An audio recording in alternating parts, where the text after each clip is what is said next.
Okay, welcome to episode number 36 of the Stagger Tapes. This week on the Stagger Tapes, we have one of the few in a very exclusive club who have a New Zealand title in multiple classes that you ticked off this season. So, Peter Hunnibell. Yeah, no, it's very interesting stat that it wasn't until one of my friends sent it through, and I think can't remember I was number 20 or number 30, but yeah, it was funny enough looking through that list. There was some very interesting names you don't think of, and in the particular order too. Like I was surprised for the likes of Steve Cowling had two before in two different classes before Chris. So yeah. Definitely an interesting list and a pretty cool one to be a part of too. Because I think on the night there was a whole bunch of us that were trying to figure out kind of how many had done it, and we could list off like those recent ones. But as you said, like you start going back almost like a decade or a couple of decades, and then there's even more who kind of come out of the woodwork. And some of the different classes that they ran as well were bizarre. Yeah, that's for sure. Like, I mean, Rodney Wood's a perfect example of like the spectrum of speedway. Like you're talking a street stock to a sprint car, like arguably probably the lowest tier of contact racing to the highest peak in open wheel. It's just craziness.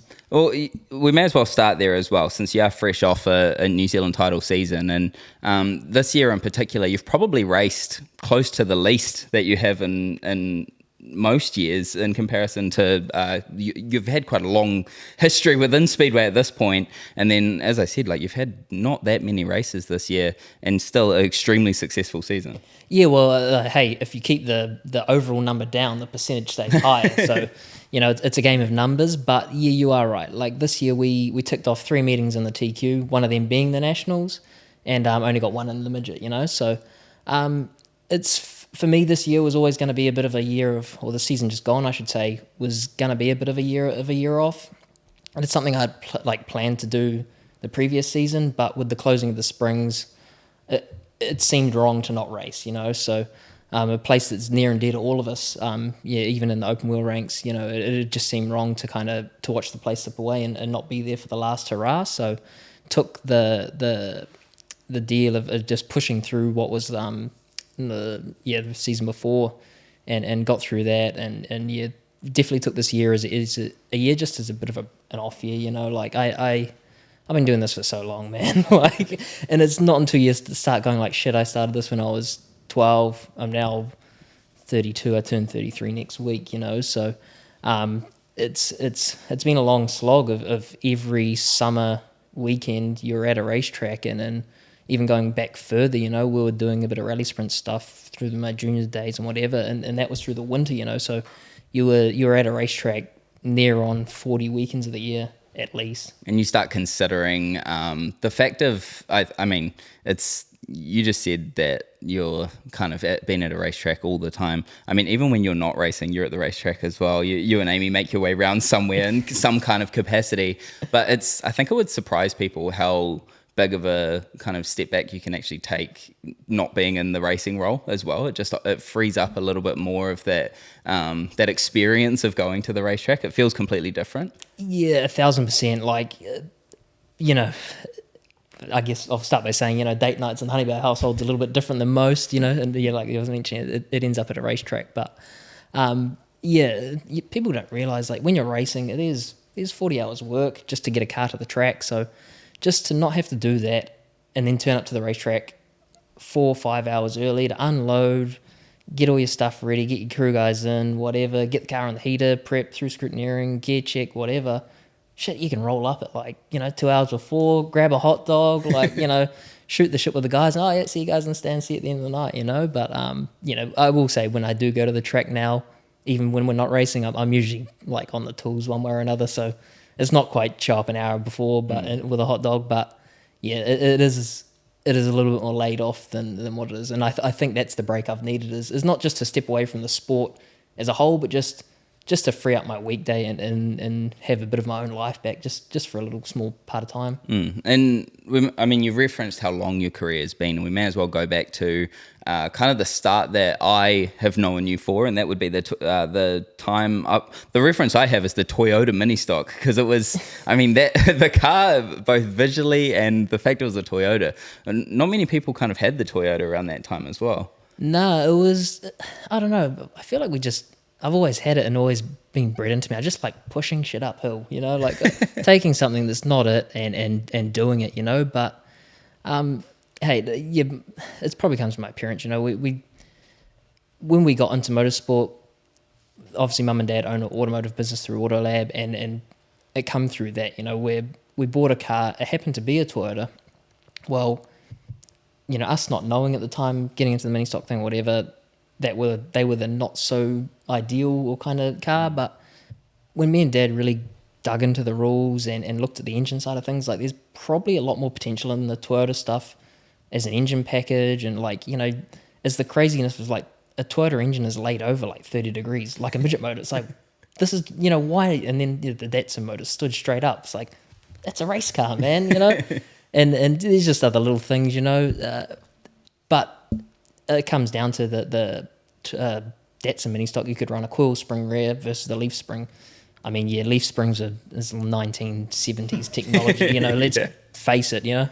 It's kind of stuff they put in utes these days, and that's about it. But, yeah, it was looked down upon, but the more we learned and looked into it, it's like, you know, you can engineer around any problem, and it probably is something that's just been bred into me, is that it might not be right, but you just figure it out and make it what it needs to be. And it's, like I was saying, I've always had that put into me, you know, like we've never had the quote car you need to have to win, or like, you know, the box set, and it's just something that I've always been pushed at and made to work hard for it. Yeah, it was funny because I did the 4 years in quarter midgets, and then had kind of the year between that and going to TQs. We didn't really have enough money to go to TQs at that point, and so we were like, why don't we go race mini stocks for a year? And we went, and like, I just thought everything was pretty much copy paste. And then you started hearing kind of the chatter around the Toyota and the leaf spring, like you said. And I got lucky enough to drive one of the leaf spring cars, and it's hilarious after driving like a coil spring, the way it reacts to everything, and you're just like, like it's like being on the water. But there was always, like, people always brought up your car as well. Like, even, and I think by the time when I got into it, because what year were you in the?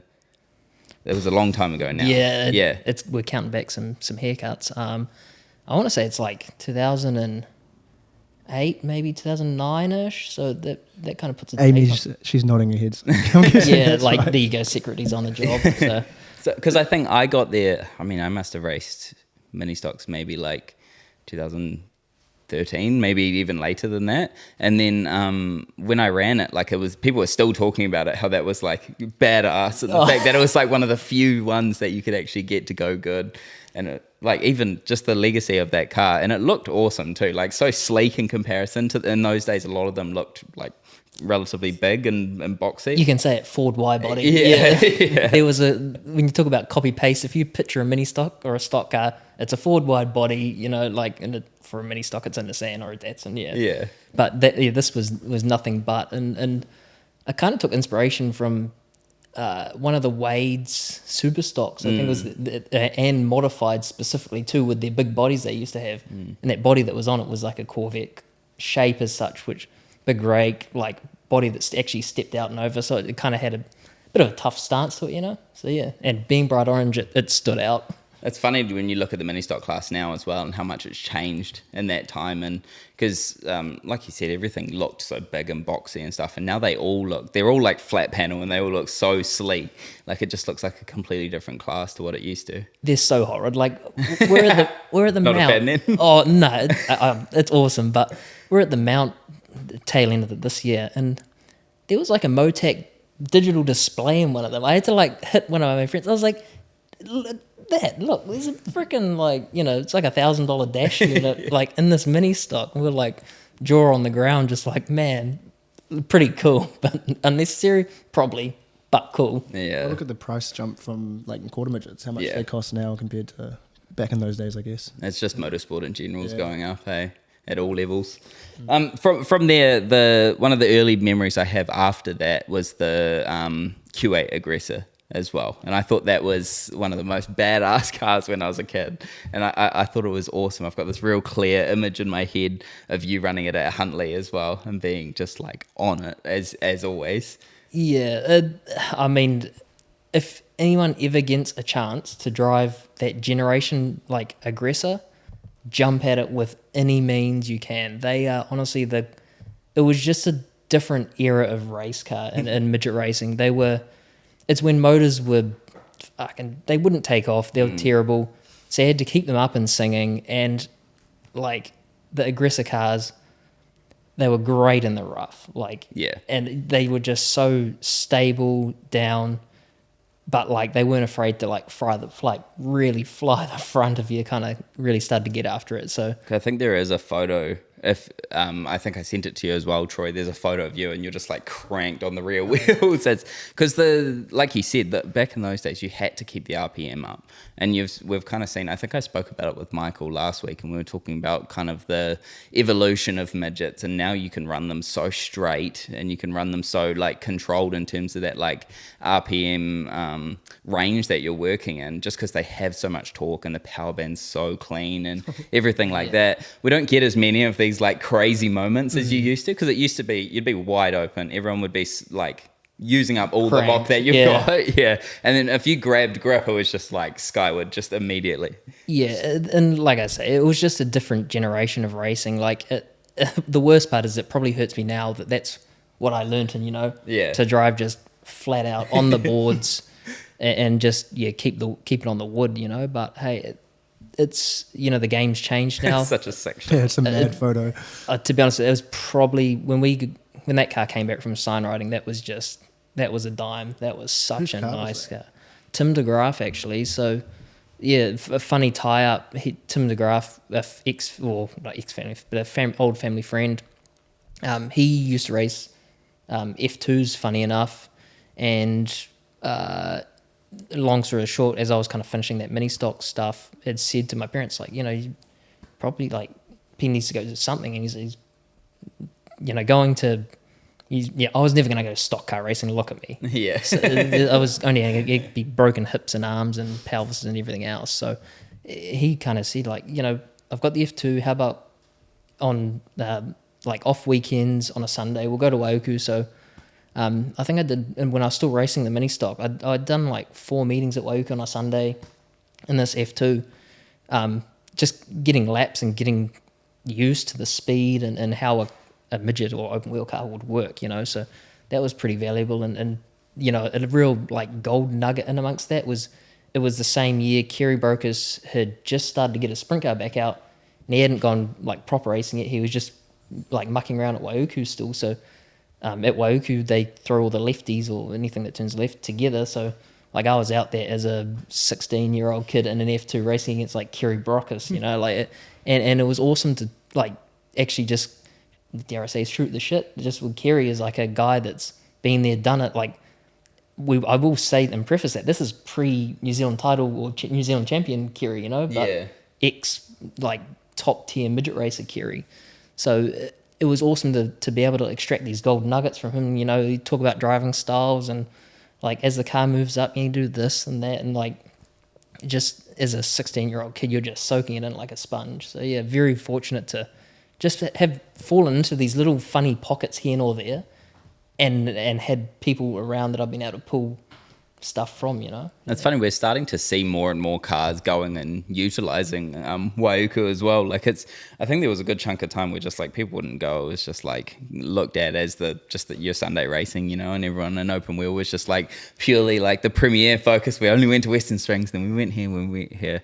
And then now it's like you see on a Sunday and there'll be like 3 F2s, 4 TQs, a modified sprint, like all sorts of stuff. Like you said, they just biff them together and then off you go. It gets pretty crazy. Yeah, and like the funny story going back to that too is it's like my speedway story starts actually at my family's speedway story starts back at Waiuku, and Waihi Beach. So I was actually first signed up at Waihi Beach at 12 years old and did that dirt track racing, and obviously then became the member at Waiuku and kind of did all that. And funny enough, I actually received a message today from Shaden Austin of all people.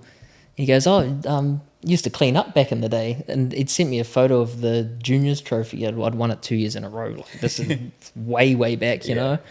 And I was blown away because I think he's good friends with the McPike family, so which are involved with that. But yeah, it was just like a, man, I forget about that kind of stuff, 20 odd years down the track now. And speaking of gold nuggets as well, bringing up Waihi Beach dirt track is a legendary dirt track. Did you ever run there, Troy? No, I've been there though. I think Quarter Midgets went a few times, but like, I mean, they never really took the big field and it wasn't a consistent thing, but I got to run there a couple times and it's so sick, man. I ran it in a TQ and it was awesome in a TQ as well. Yeah, like, honestly, world's best view of it at a dirt track, you will not beat the view off the hill there. Uphill, downhill, and then one end's a hairpin and the other end's just wide open. Yeah, and one, pits one side, basically you fall off the bank on the other side.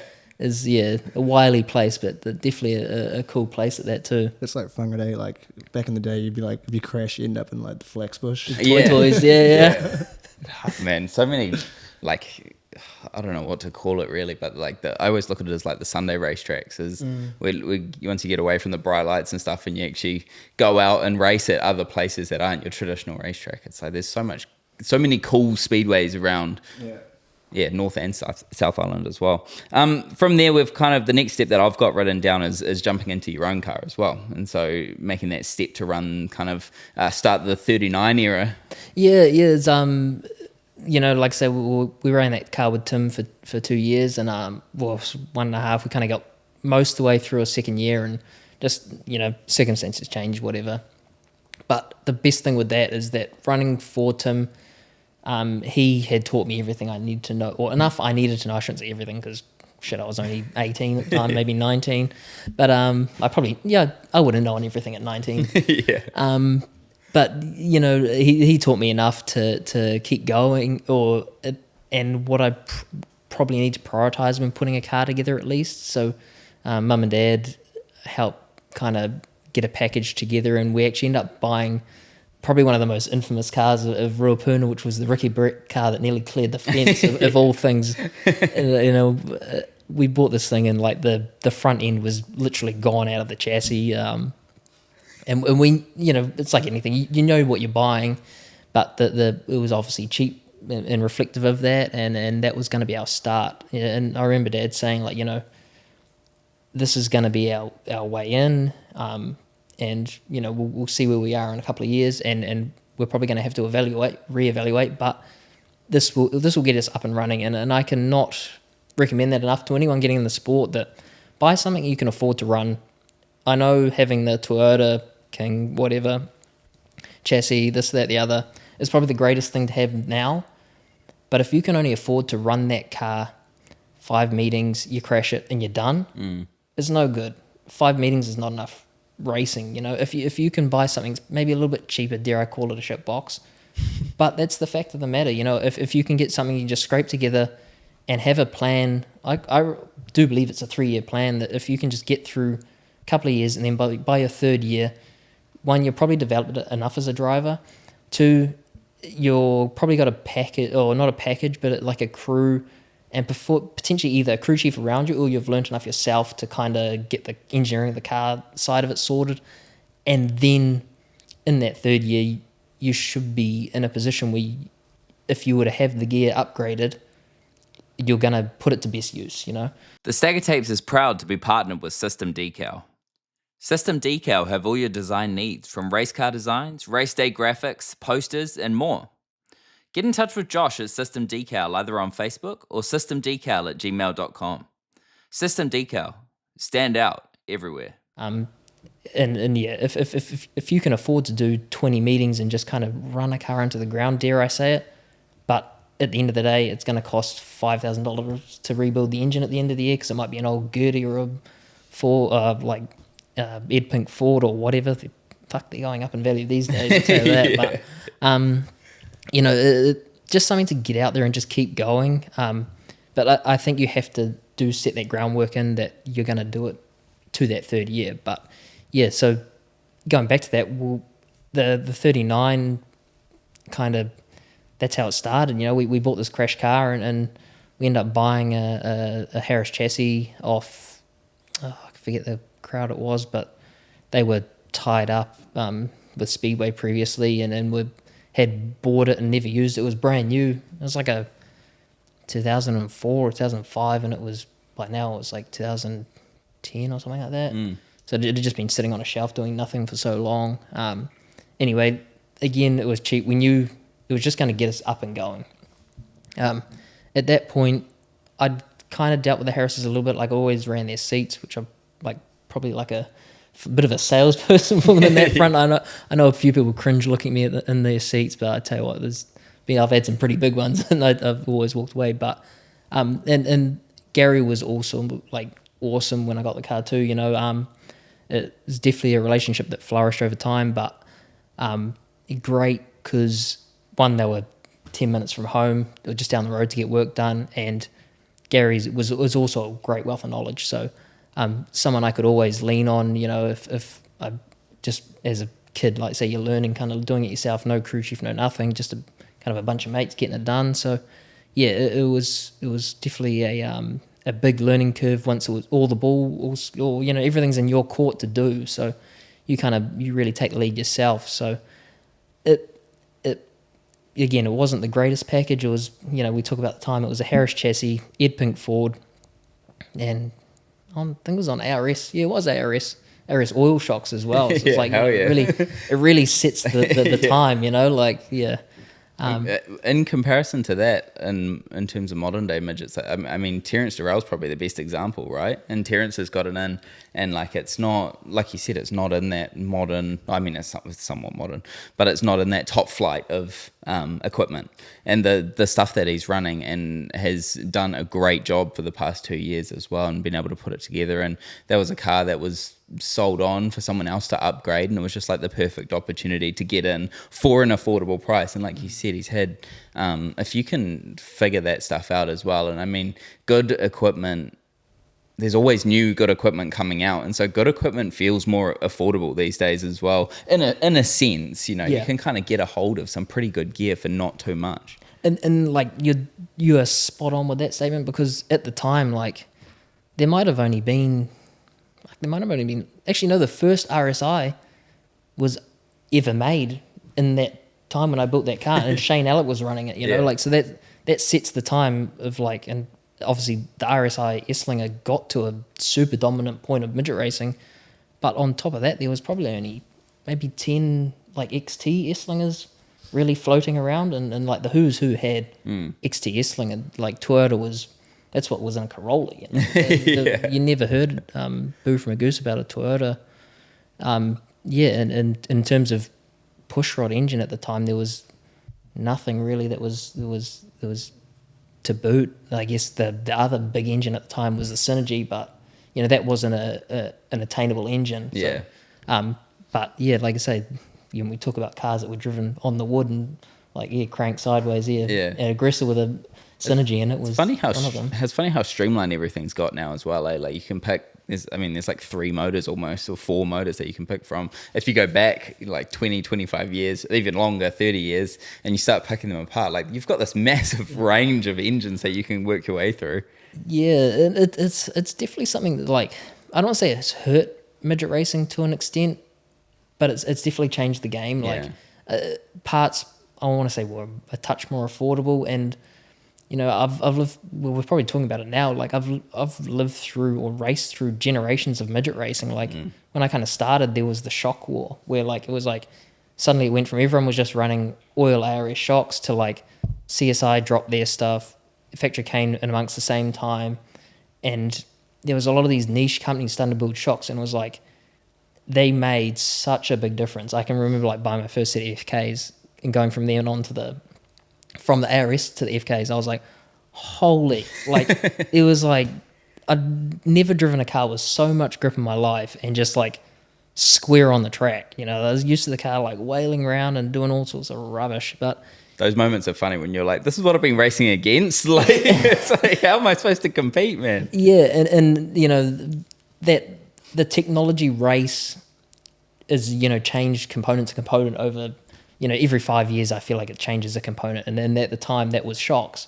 Well, then not long after the big shock race, I think everyone realized, shit, we can get the limited power we do still make to the ground. It's like, okay, we need more power. And then suddenly you see Toyota or Esslinger drop the RSI. That kind of dominates for 3-4 years.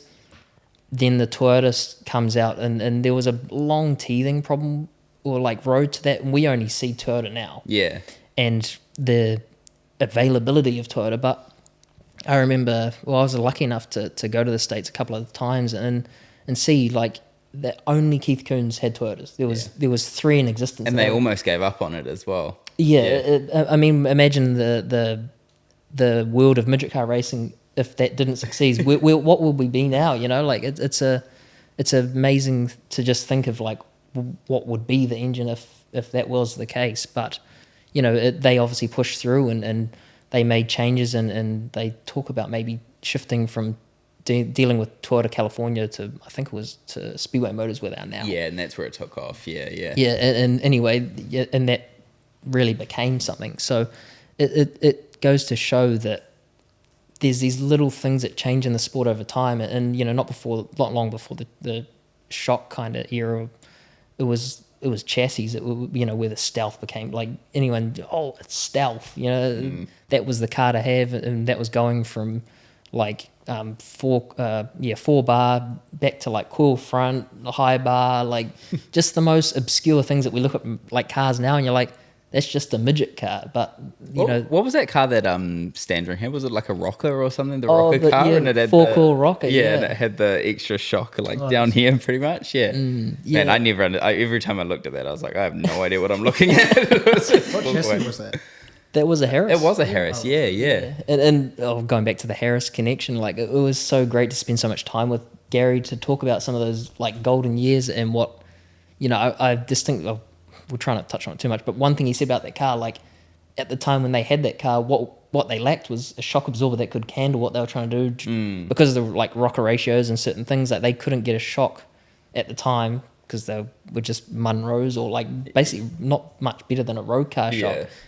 To control the suspension and stuff. So yeah, it's these leaps and bounds that, you know, you look back through time, you know, shit, it would be so much better if we had this or that or whatever. When I ran TQs, we had the QA1s on it, and it was like our claim to fame was always after we won the title, we were like, we'll use the money we got, we'll go get the shocks dynoed, and we took them to BSL and the shock machine broke, and we were like, our shocks broke the machine. Like, hell yeah.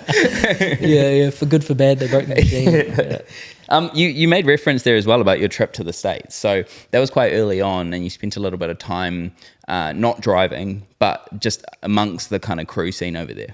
Yeah, well, lucky enough, this kind of just goes into like, after I got my own car together, whatever, then obviously at this point, I'll preface a little bit of this, I'd met Amy. Then through Amy, I'd met Calvin, which is her father. Everyone knows Calvin Worthington, or Big C. And he had been kind of crew chiefing for Brian Clausen when he'd come out for the first couple of times that he was here. So kind of got in with that. And Calvin was going up, and it was a great opportunity for me to go up and kind of like see American racing firsthand.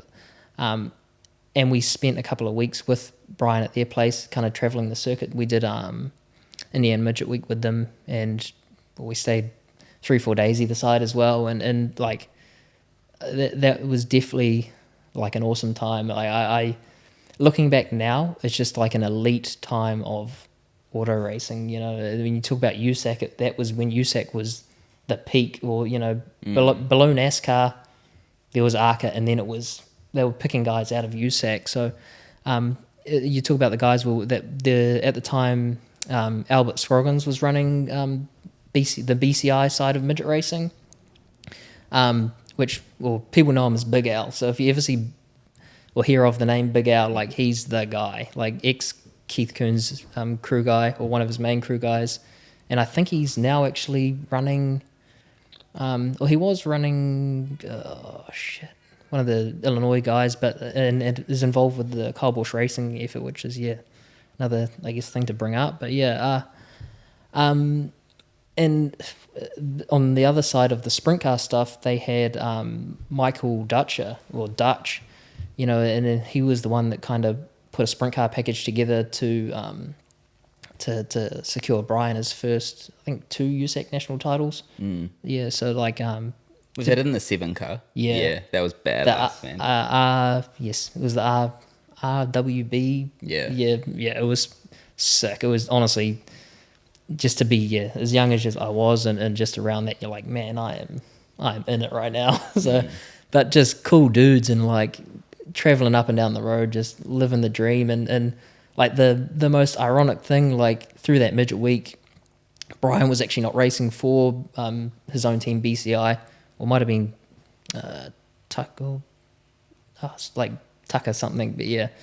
Long story short, the two drivers they had one was Levi Roberts, I think it was, which was a young guy from Arizona, and the other guy was Dylan Welch, the famed announcer now. He's a pretty big deal, but at the time he was just son of Vince, and it was racing a bit of midget stuff here or there, and it was so cool to kind of to be amongst it and just see it. Like, there was, and I will say with that week specifically, there was one thing that stuck, like, is burnt in my mind of Kokomo, the last night of the midget week.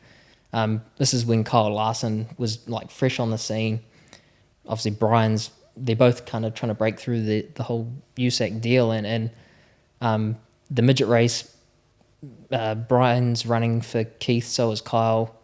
Brian wins the midget race, like with a death slider race with Kyle and Brian back and forward, and then they both hop out of those cars, hop into like wingless sprints, and then just go at it for another 30, like burning the boards down and run first second to each other again. And I think Kyle got the win over Brian that night, and we were it happened with Dutch with the sprint car. And it's funny, Dutch was gutted that he couldn't get us down to victory lane with him, but hey, it was just cool to say you're part of it, and like to think of a time like USAC was just on a rise. It was just a golden era of USAC. I do thoroughly believe. Yeah, because I think people forget that Brian actually jumped around a little bit at that time as well, even though that Clawson team kind of did exist early on. Like, he did his time with Keith and did his time around in other places as well. I always thought those BCI cars were awesome as well, like the spikes with the OG headers, like all the way out the side. I thought they were so sick, man. Yeah, and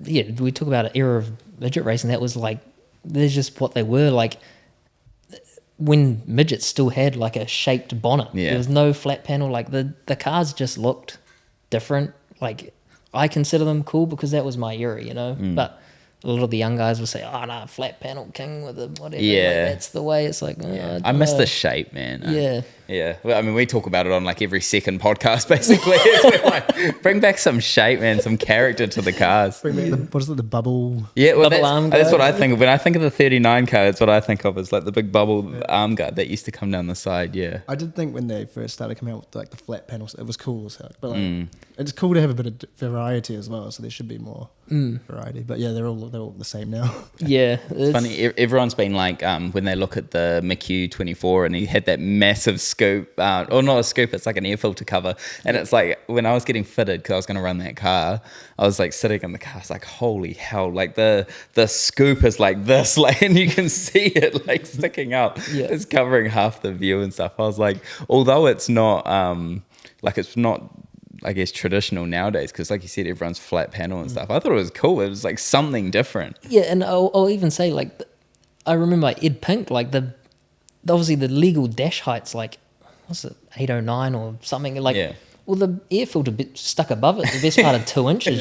like, I'm not the tallest guy, so I need a freaking periscope to see over it. And it was just like, it's just how cars were, Yeah, it's just a different time. Like, everyone's, like, say, got the engines like super low now. Obviously, they're always been late over 45, but the tuning and stuff has allowed them to get the air, like trumpets and stuff shorter and whatever, just being more efficient. And they're no longer chasing super long stacks to get torque out of them and everything else. Yeah, because that did used to be the look for ages, was like the filter set just out the top of the bonnet like that. I know there's a photo of Dave Darland at Western Springs from like years and years and years ago, and he's got the air filter just across the rock screen, like it's fallen off, it's just straight across the rock screen. It's so good. I'm sure it's one of the great nights of Western Springs, dead smooth track, and not a big clump of clays knocked it off or anything.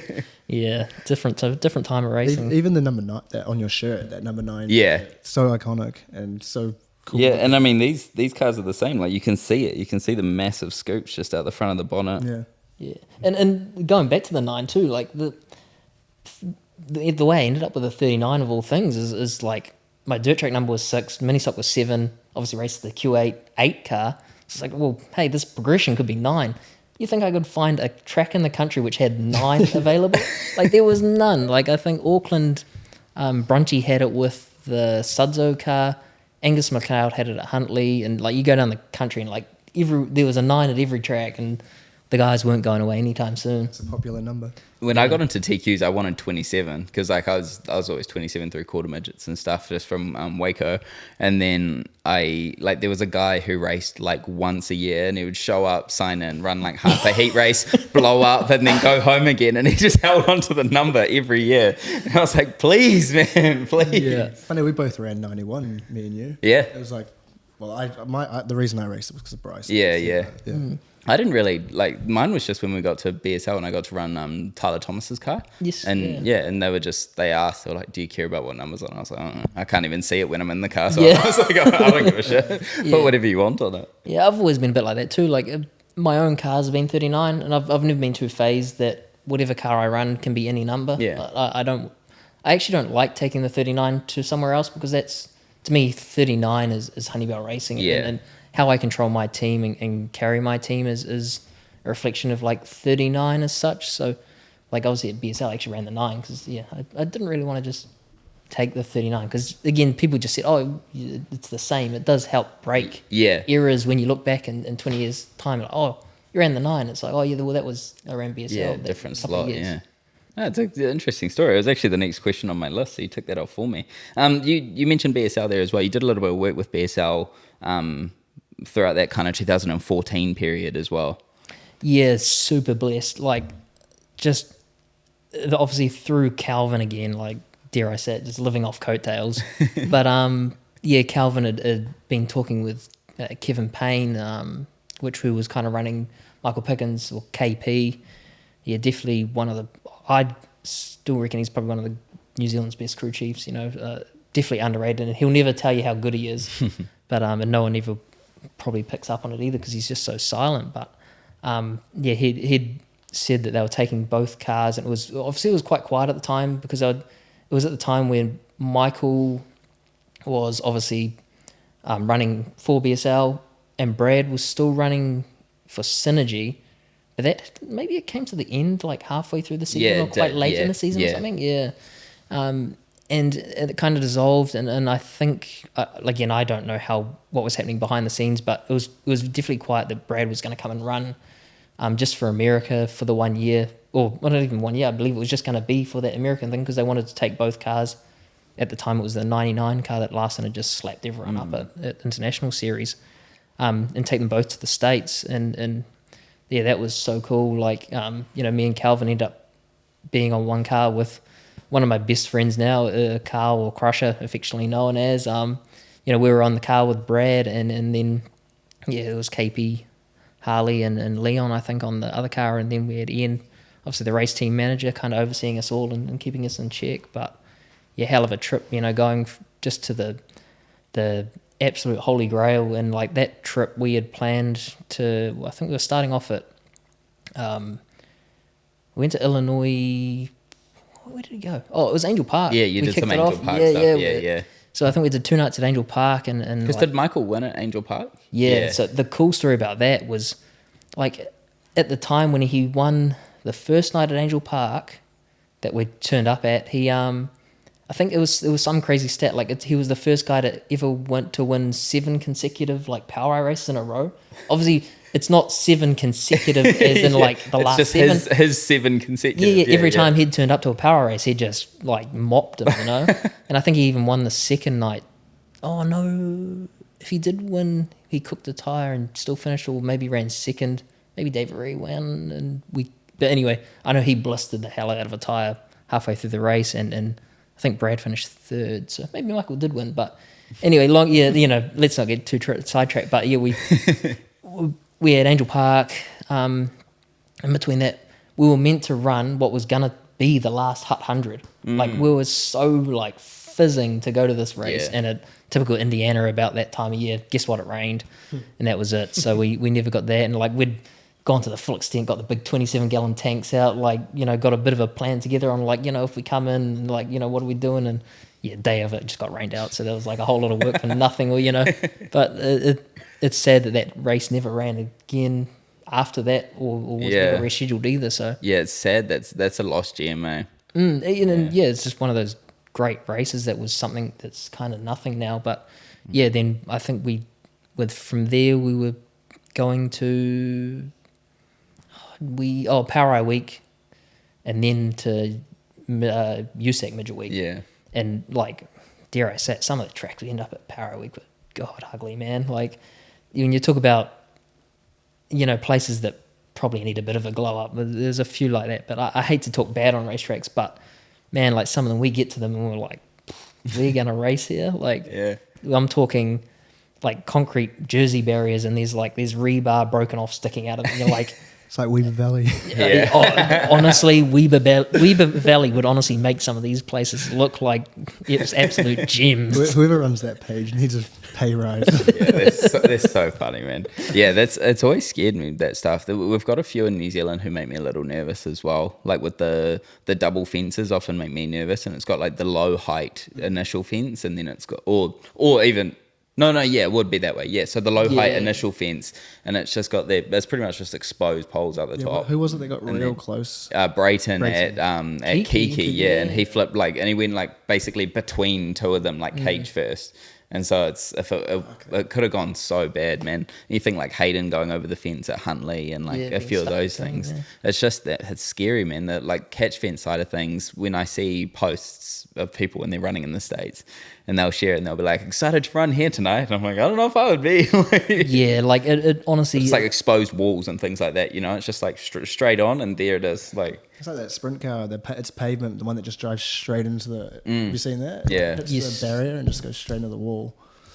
Scary stuff, man. Yeah, it's a different world over there, man. Yeah. Lawless society. Yeah. Seriously, it's all everything's on you. So it's exactly. Yeah, it's just what you're signing up for, right? Yeah.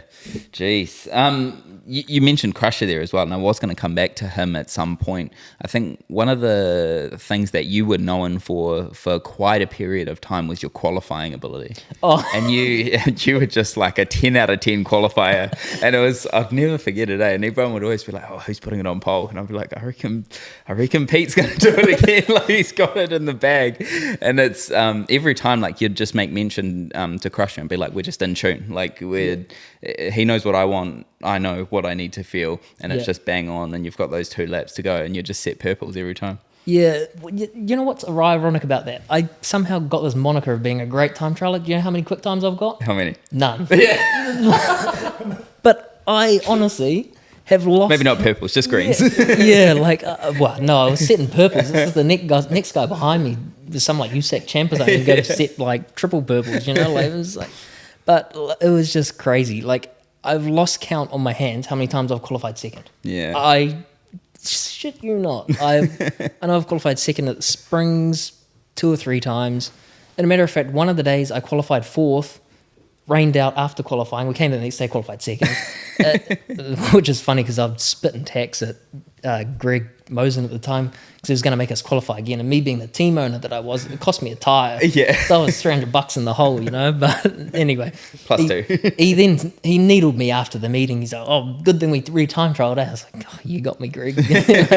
And kudos to him, man. He's awesome promoter. Definitely one of the best we had. But, I'm even at the Brisbane racing that we done for that Power Eye stuff. I know I'd like quick timed. Well, I'd set quick time, and I think Brian was the last guy to go out. And they have like the traditional, like old school, like filament light scoreboard up, And it's like 39s, P1, whatever. He goes out. Shit, there's 2 39s on the board. It's like, like okay, we don't know what's going on, and like sure enough, guess what? No, you're second. Okay, great. But it's just I don't know what it is with it. Just that ability to time trial is, I think it comes down to like an ability to flow the car on the throttle. Yeah. And like heavy commitment. Like I talked about those old aggressors, you had to run them on the wood and just like you'd bury it in and use the scrub of the car to kind of knock mile an hour off. And if you could stay off the brake as much as you could, you were fast. So I give you credit, man. I was a horrific qualifier. I don't know. I would always do my laps. I'd be like, those were awesome. And then I come in, I look on, like they used to have like the top 10 on the big screen. I'd look over, I'd be like, yep, back to the B. yeah. But going back to Crusher, like, definitely one of my best friends. Like, he's just there's not many dudes that are much more hardcore than him. And like, obviously through his own racing, he done a bit of stock car stuff and modifieds and mini stocks as well, and kind of raced his own career. And funny enough, through Kaz Townsend, kind of got to the BSL open wheel side, and ended up with the BSL stuff. And kind of once that finished up with there, he'd come over with me, and like we went through 4 or 5 years together. It just like every night at the shop, just tearing each other up and just having a hoot. And like when you talk about just like you talk a language without even speaking, and anyone that's been around us, like I know Dwayne Hickman used to just crucify me and Crusher whenever he came up, because he got sick of the word ace. Between me and Crusher would call each other Ace. So, hey Ace, oh, do you want to grab that Ace? Yeah, Ace. No worries, Ace. And honestly, like, you just watch Dwayne steaming out. He is this, shut up, but it's just a hell of a time. And that's what made some of that time so great, and I'll never take back those years. Like, Crush was the crew chief of the car when I picked up the midget title, and like he'd won with Michael and Brad and other things like that. But, he was always in a senior role, but never a sole, role. And to do it with me, it's like, I'm not Michael or Brad, let's face it, but to reach the peak with someone who's not the it guy, and to do it as the guy, as the crew chief, I know there was some pretty moist eyes at the time. And like I say, he's hell of a guy, and like I say, if there was anyone that I'd like bet my life on to really dig me out of a hole, he was the guy. That's cool, man. It's hard. It's not easy to find as well. People talk about, Brad and Michael spoke about it. You've just spoken about it, like how crucial that crew chief role is. And people think that it's like a crew chief in general, they're a good crew chief. It's so hard to find someone that's like on the same page as you, and they understand the equipment, but they understand you as a driver, and they've got like the whole package, because you have to have the whole package.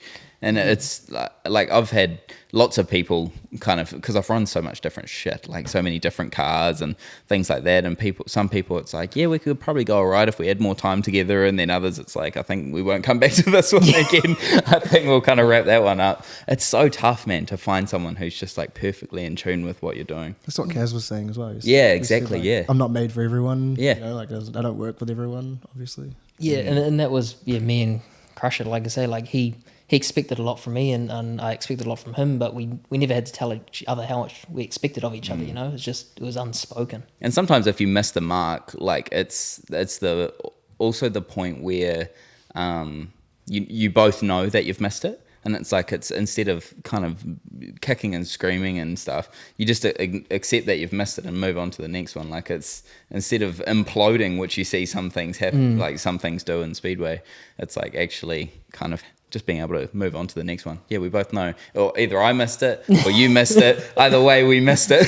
It's on to the next one. Yeah, and I'm my own worst critic too. Like, I'm pretty bad for probably taking the blame on myself, more or less. Like, quite often, like, shit, I just didn't hit my marks or whatever, and I feel like I've never been one of those persons to like internally as a team blow up. Like, I know that cooler heads prevail. Like, just being calm in a situation, and like if you've been around Calvin or Big C long enough, you know that like he's never heated. He keeps a cool, steady ship, and that I think leads to like success everywhere he goes. Like, you see what he managed to bring that to Hayden Williams, and that showed so much in the change from Hayden, the environments that he's worked in. You could see that Hayden became a lot more consistent of a driver, and Hayden was always aggressive, but he always somehow ended up like coming out on like the bad end of it, and just with Calvin around, I don't know whether it calmed it down by 1%, which is just enough to keep it within the reign of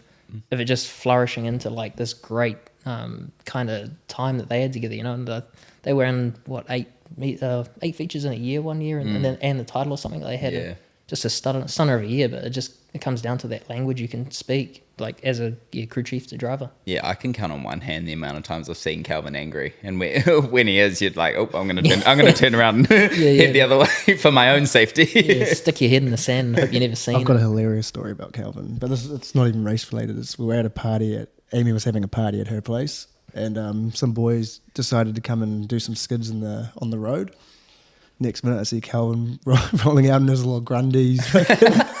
Puts his hand through the window, just like, fucking get out of here. I was like, this guy's a legend. Yeah.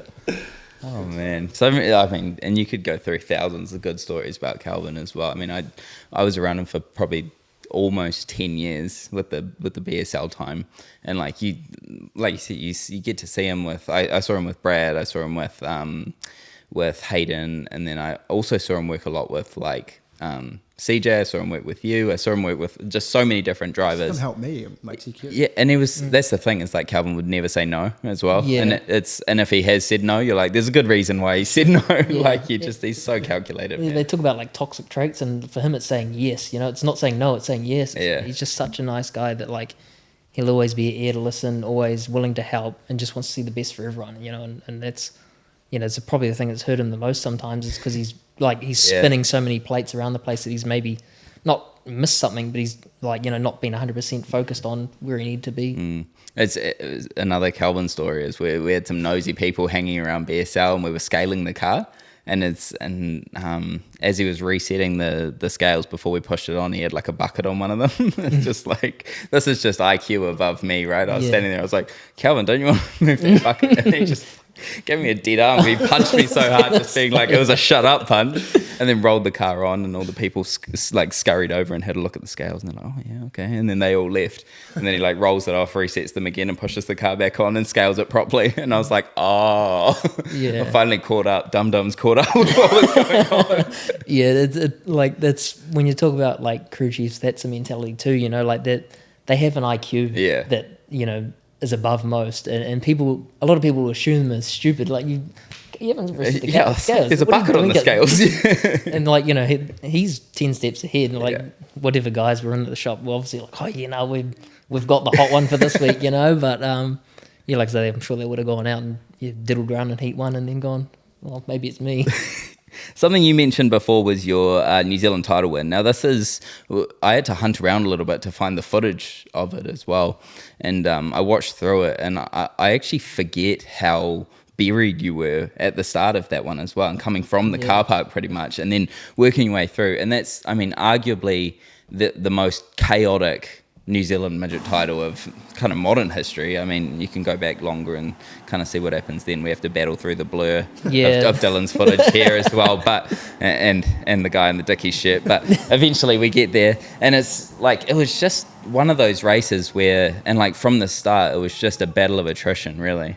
Yeah, it was one of those crazy nights where, like, I think we started at 12 of all things, because just for whatever night, we just hadn't hit on it through the heat races. We'd had a terrible year leading up to this. Like, I'll probably elaborate on this a little bit in a minute, but yeah, like, just it didn't feel comfortable through the night, and just the more the race got on, I'd almost like got myself into a bit of a calm state. Like, hey, we just need to just keep going, keep, like, you know, one by one, just keep going, you know, because, like, man, it must have been a full moon or something, like, because there was bloody wolves howling and all sorts, and then crazy stuff going on. But yeah, I don't think we'll ever see a title as batshit crazy as this one. Like, you know, and on and off the track as well. Like all the stuff afterwards with, was it Dane weighed in light or something as well? Finished second, weighed in light. Like, we thought it was like, we were like, man, what a crazy night. And then you go to the scales and there's more. It's like, how is there more?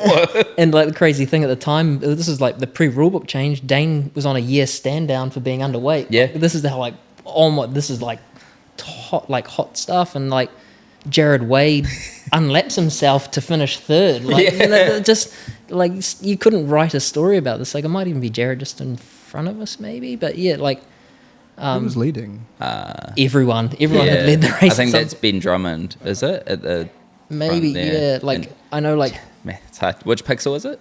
Yeah, this is, you got to remember, this is a long time ago. You know, this is probably taken off like a potato phone. Like, but because there's Dane there. kind of the next car along. Oh no, that has been. Being out in front. And like, yeah. I think Hayden Williams was leading at one point, ran out of gas.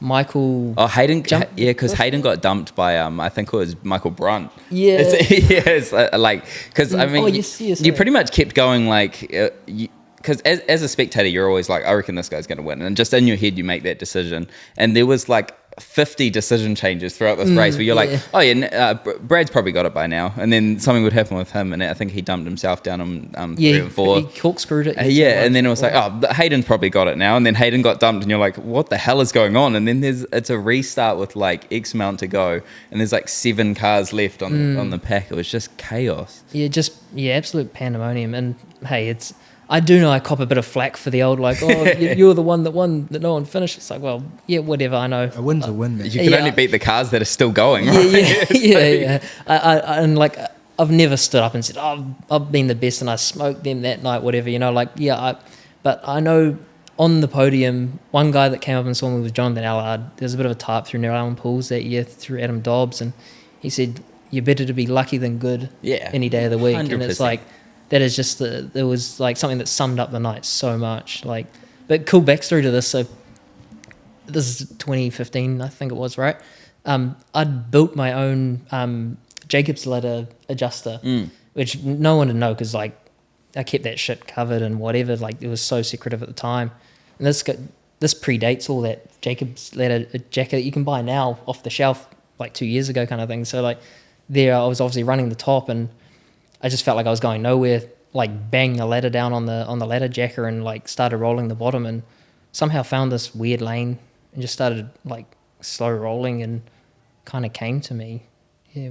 Another crash. Yeah, surprise, right? Stuff you wouldn't think would happen. So you think, Hayden up front, right? Yeah. Chris McCutcheon running second, I think, as well. Because I think the podium ended up being... Yeah, that's right. I remember that. That's when Williams lost today. Yeah, because I think it ended up being like Pete, Lucas, Scott, and Jared Wade. Yeah. And that was the top 3, and it was just bizarre. Yeah. Like, man, it was crazy. I'm up on that bank just there that we just passed, and it was just like... It was just crazy, man. Yeah, it's definitely a night. Yeah, like I said, just somehow found this line. Like, kind of started like burning the middle. I don't know what it is too. Like, I've somehow learnt to race in rubber. I don't know where it's come from, and it's become like I don't even want to call it a specialty, but somehow I can do it. Like I've missed the bottom completely, but then drove past a car. Yeah. Like, just I think this is where Hayden gets dumped. As Brunt shoots to the inside. This is it like pans across and he's just parked in the fence. Yeah. Dude, what a race! And like we talk about guys that like have had so many bites at the cherry and just never got it there. Was Hayden was like that for so many years. Yeah. And like you think, poor guy, like he had a good run at Nelson one of the years too, and just like it all fell apart. Like. Yeah, that's right. And yeah, it was cool to see him finally get one. Because like when you talk about New Zealand midget races and the elite, he is definitely in that list. So. Something we do need to talk about is the horrific font #1 that you put on your car after this. That was, I've never been more disgusted. Look, it almost looked like the letter I. Like it was like. It was one thing. I don't know why at the time, but I was like, it was like a NASCAR inspiration thing. I was like, I don't want to put like the traditional #1, like the USAC, it's AG4, I think #1. I was like, I refuse to put that on the car and make it a brand, if that makes sense. Escaped a good one there, but like I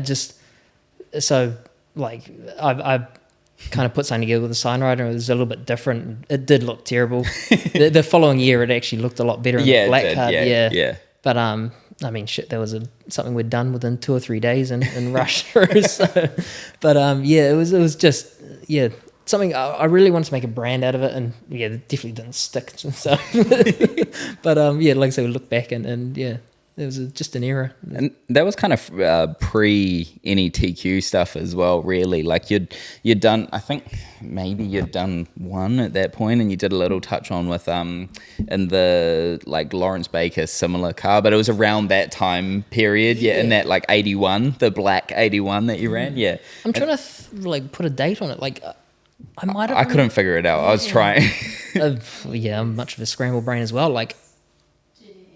Because I think you, you ran it maybe just before I got into TQs or around a similar time, Like I know, like again, touching on the Harris thing, like I'd got to know them and I'd used them for a lot of my fabrication stuff anyway. So, funny enough, they had taken their cars to Whangarei a couple of times here or there, and one of the times they had said to me, "Oh, I think Sean Cook was racing for them at the time, and he couldn't make it for whatever reason."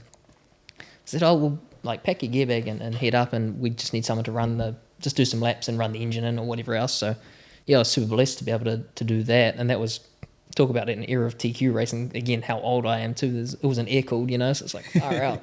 Don't see them around anymore. But I think that would be the only time before my midget title I would have run a TQ, and then it was maybe a couple of random shows a little bit after then, maybe a year or so. Yeah, because I think you ran, when I got into TQs, you ran a couple at Napier when we were there and like popped up kind of here and there. But that's kind of the next step that I was going to take, is your jump into that TQ period, because it's kind of what started as what appeared to be just like a bit of fun on the side is kind of kicked off into something a little bit bigger, with obviously 4 New Zealand title podiums now. In that time frame, but your combination between you and Gary really evolved, and we saw a few different kind of models of car and some kind of like the low bar throwback car, and then we jumped forward to the to the ones that looked really nice towards the back end as well. And it's you guys kind of explored a lot of different routes with this. Yeah, it was one of the cool things. Like Gary's an innovator. That's an awesome car. Yeah. I had a sore back racing that car from the amount of people that walked up. Oh, it's great to see a low bar back in the sport. I was like, okay, yep, point taken. But yeah, like Gary's one hell of an innovator. One of the guys that really doesn't look inside the sport to make a change. He goes about it his own way and cuts a track and goes forward, and with that car specifically, that was it was around the time steering boxes were getting hard to get. Schroeder, the company that made the steering boxes, had shut down and sold off or whatever. So there was actually a scarcity of steering boxes. So that car actually had a steering rack, which a lot of like the hyper micro sprints and stuff run, which we had in a very similar configuration, but it was kind of odd being that like the micro sprints run massive offset. So the steering shaft is dead straight because the motor's out to the side. Well, this thing like had like a snake which kind of like hopped around the engine under the headers and like down to the thing. It was a bit of a contraption, but like it honestly was probably the nicest steering car I've ever driven. But one thing I will say is like it honestly was a thumb breaker. Like I think I broke my wrist like 3 times, like thumb/wrist, in driving that car, just like because you would only touch a wheel and like bang, like it was just like it was savagery. And like it was, you can't drive with you could drive with your thumbs out, but it was the motion of it ripping out of your hand. It would, if you drove with your thumb up on the, it would kind of literally turn your thumb inside out. And like it's not that it's in the spokes, it's just, but like I say, that car, when we rolled it out, I think we took it to the Springs the first night, maybe like, this is 4 or 5 weeks before the Nationals, I think, in Nelson. I think we might have only had to do one meeting. Yeah, I only had to do one meeting. This becomes a bit of a trend, funny enough. I only had to do one meeting because I'd raced like 3 the year before, maybe because I'd done that Napier stuff that you mentioned. And like, I think we ran 3rd that night. I mean, take it a guess, it was both Bakers that beat me, I'm pretty sure. And like, we go to the Nationals first year, 3rd. And like that season, I think we raced 14 meetings and we'd kind of started halfway through the year. And I missed the podium once that whole block of that season, it's like, shit, like we were onto something here. Then, like you kind of mentioned, it was something that's like, oh, we'll kind of get the car out here and there. It's like, oh, this is pretty easy, Yeah. But I think me and Gary, talk about Ross here too. So Ross Simpson, who's one of the fabricators at Harris Race Cars, you know, we all talked a very similar language, and it became a big part. Yeah, there's Gary, like I say, awesome guy. I owe a lot to in the sport. Yeah, and it was a pleasure to race for them. One of the coolest families I've raced for. When you race with them, they treat you like the family, you know. And there was many a times where the poor thing came back on the hook, and there was more race car on the infield than there was on the hook, you know. But you know, they never got mad at me. They never, you know, really sat me down and said, "What are you doing?" It's like, oh, look, it's just race cars come and go. They get tore up, and we go again, you know. And yeah, Gary was one that always, you know, he picked me up more times than often. Just after some of those big ones, he's like, "Look, something happened, something broke, whatever," and he, yeah, kind of was a big part of that motivational thing. And Ross prepared such an awesome race car, and crew chief, well, yeah, more or less crew chief, a beautiful car. And yeah, that was... Yeah, we start to look at this, and so this is the kind of transition from like you had the low bar as kind of that initial car. That was a training one. Yeah, and then you started getting these slightly more I can't say traditional, there's a letterbox on the back, but the slightly more traditional 10-inch you're one of the few people who have run kind of almost the whole spectrum of TQs. As you ran like the 13-inch Harris, you've run the low bar 10-inch, you ran the normal 10-inch, and then you've now run the 13-inch Viper as well. Yeah. You've almost clocked the TQ class. Yeah. What were the question from my side is, what were the different kind of feelings? What were the different things that you noticed between each car? We'll start off with, say, I'll start with the 10-inch car. To me, it felt like it drove like a midget. You needed to rag it round, set the car in heavy, get it laid right side, and then like move the car from there, which is I fell into that car perfectly. Like I touched on before, that was the driving style I learnt and kind of came through the sport driving. It just fitted like a glove, you know, like it suited me.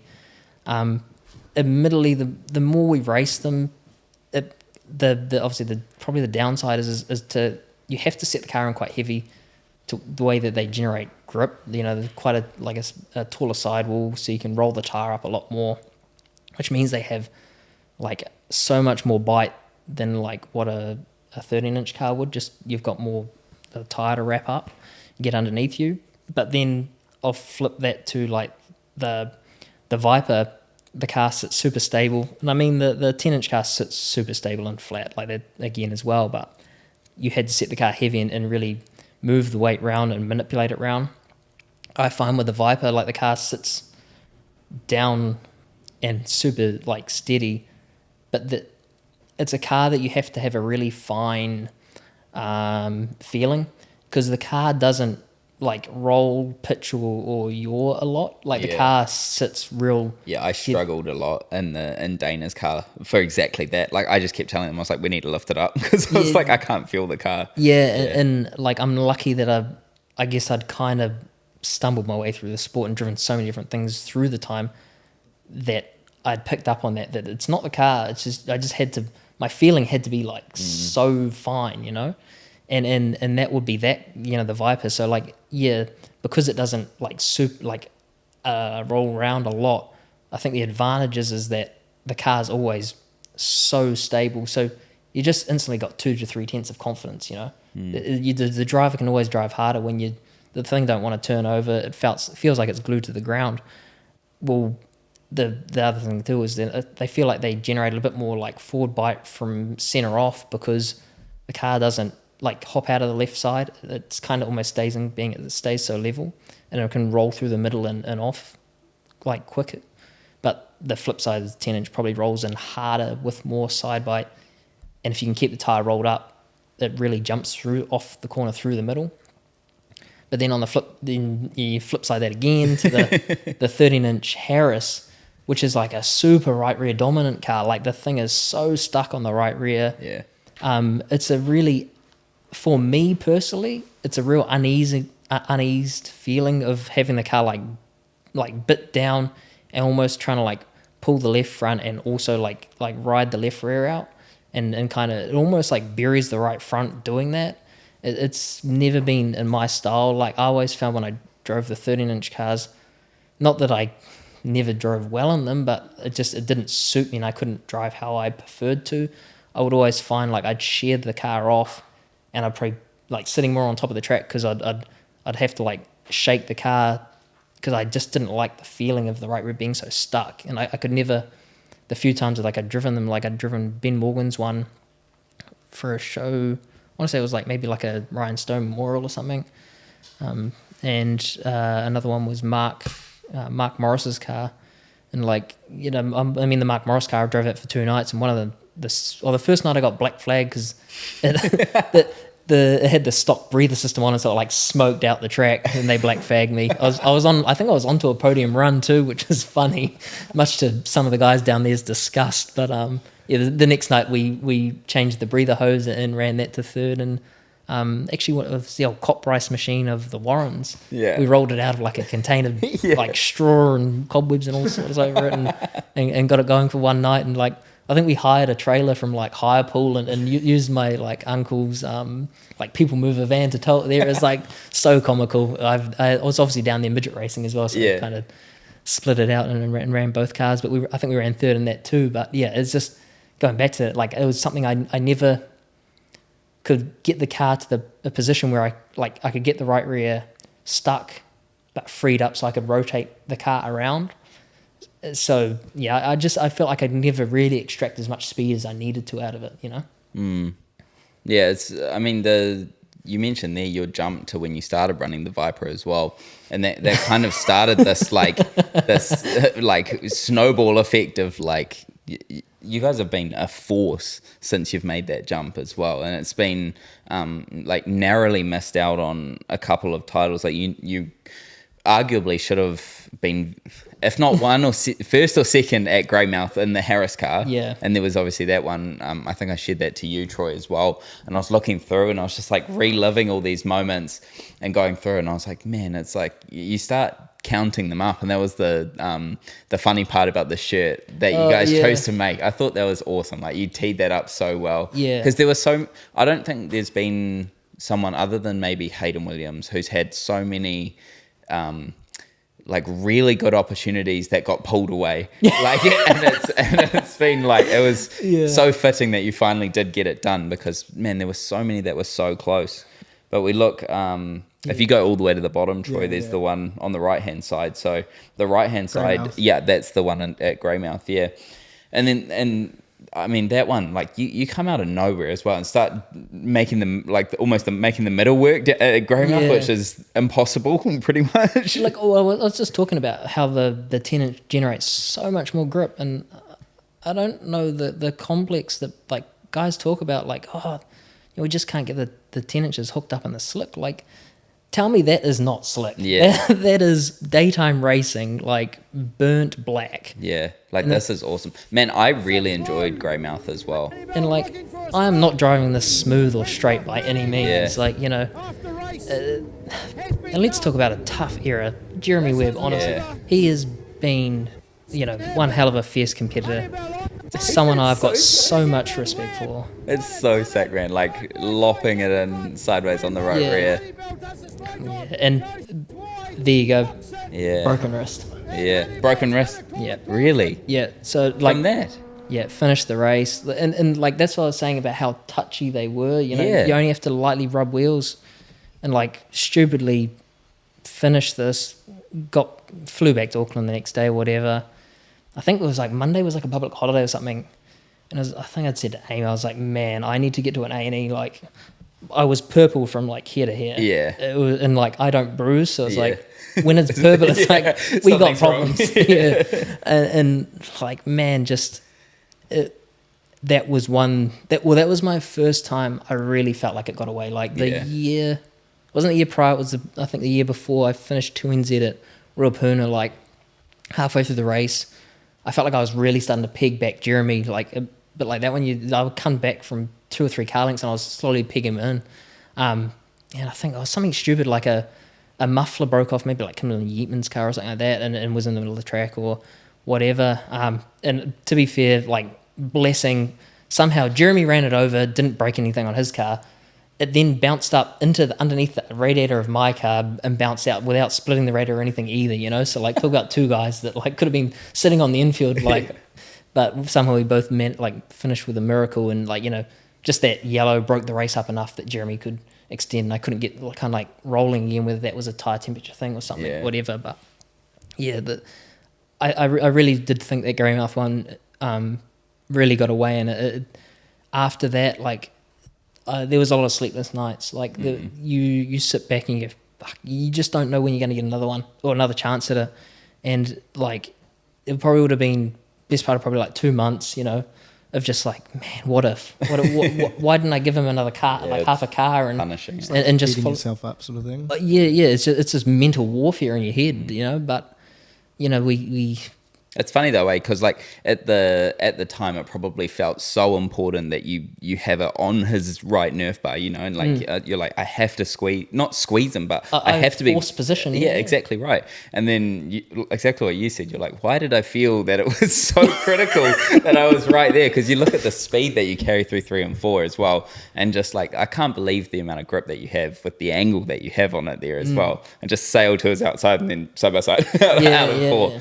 Like, unbelievable. Yeah, it's not often you catch Jeremy with his pants down, and like, I felt like that was one of it. And then we have the next one, which is like this, arguably a better opportunity as well. I mean, you saw me the next day, and I was filthy, you know, like that where it grabbed there was crazy. How it just like spat you out. Yeah, and like the backstory of this too is like, we haven't got audio, and we don't probably need to listen to the thing bang off the chip, but like 3 or 4 laps earlier, you know, like it actually had jumped up a gear, so it had gone second to third. Yeah. And like it had got quite rough, so the thing was bogging, but we'd probably geared the car too short anyway.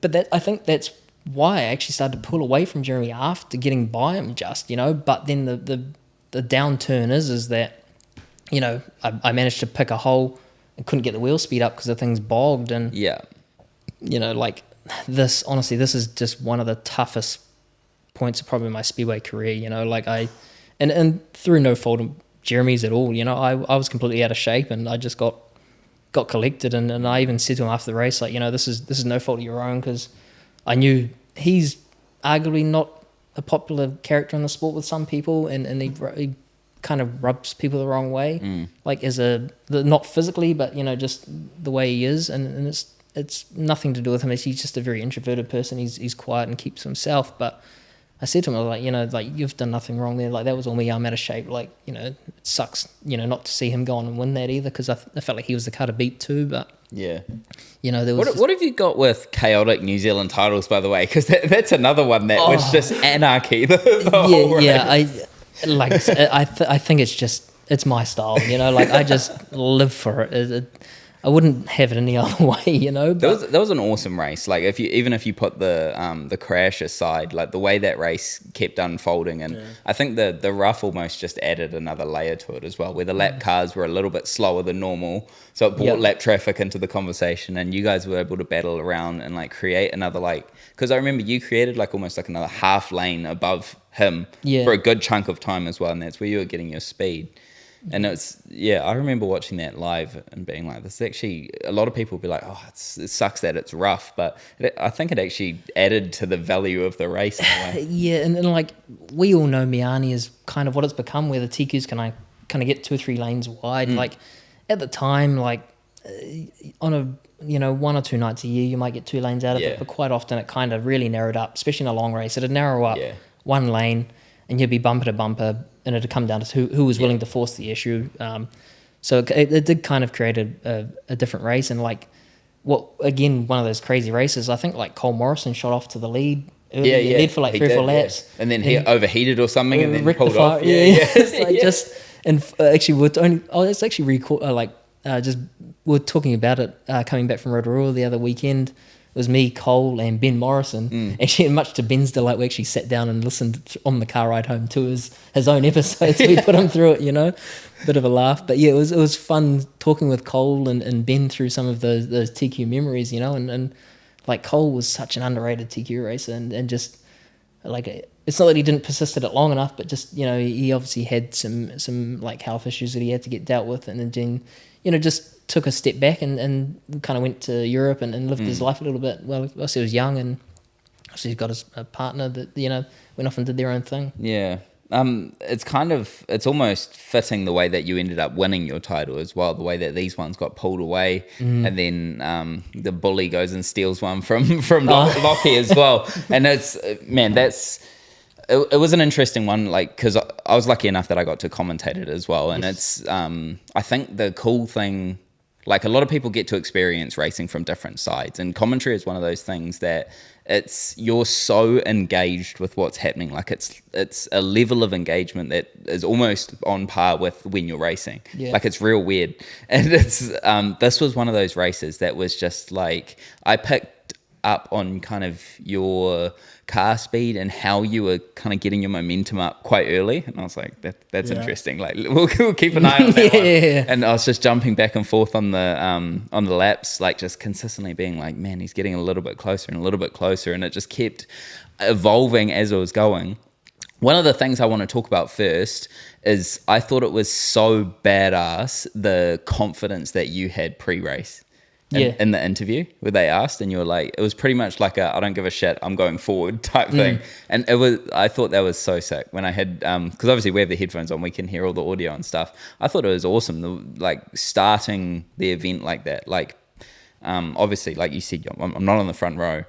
We're just going to send it, basically. Yeah. And then, like, halfway through the night, I was flicking through, like, the timesheets and stuff, and I think we were, like, the best part of like a tenth and a half, maybe 2.5 tenths faster than the next car, let alone the field, you know.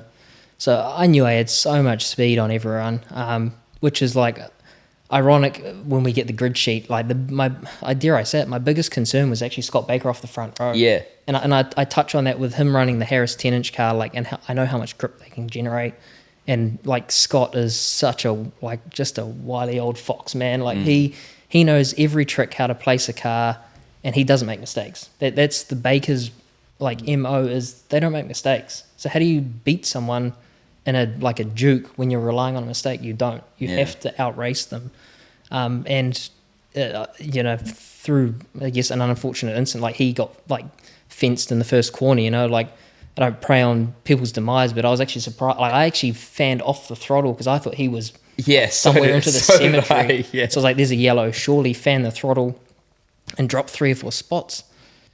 But I raced the race so calmly. And I think it comes back to this, like, I had, you know, been so close so many times, but I knew I didn't need to push the issue. I was so much faster than everyone. Yeah, like, once you got past Cohen, I was like, he's going to win this for sure. I think, and once you got to the, like, when you were pretty much the only car sweeping in 3 and 4, or one of the few sweeping in 3 and 4, I was like, man, that's going to be such an advantage. Like, just in terms of having a different, it was almost like NASCAR, we've got a different strategy going on, you know. It was just like the 2 races between Lockie, who just has no idea what's happening, and that's the thing that sucks about Speedway sometimes, is when you're the car in the lead, you got no idea, and he's relying on the little bit of information he gets on the screen, and probably glances up, sees that you're close, he's like, all right, and then you enter, and that's where you though, didn't he? no, it's just a Hail Mary from just a old mate here. built a run and bombed and them, just like, sent it, and it was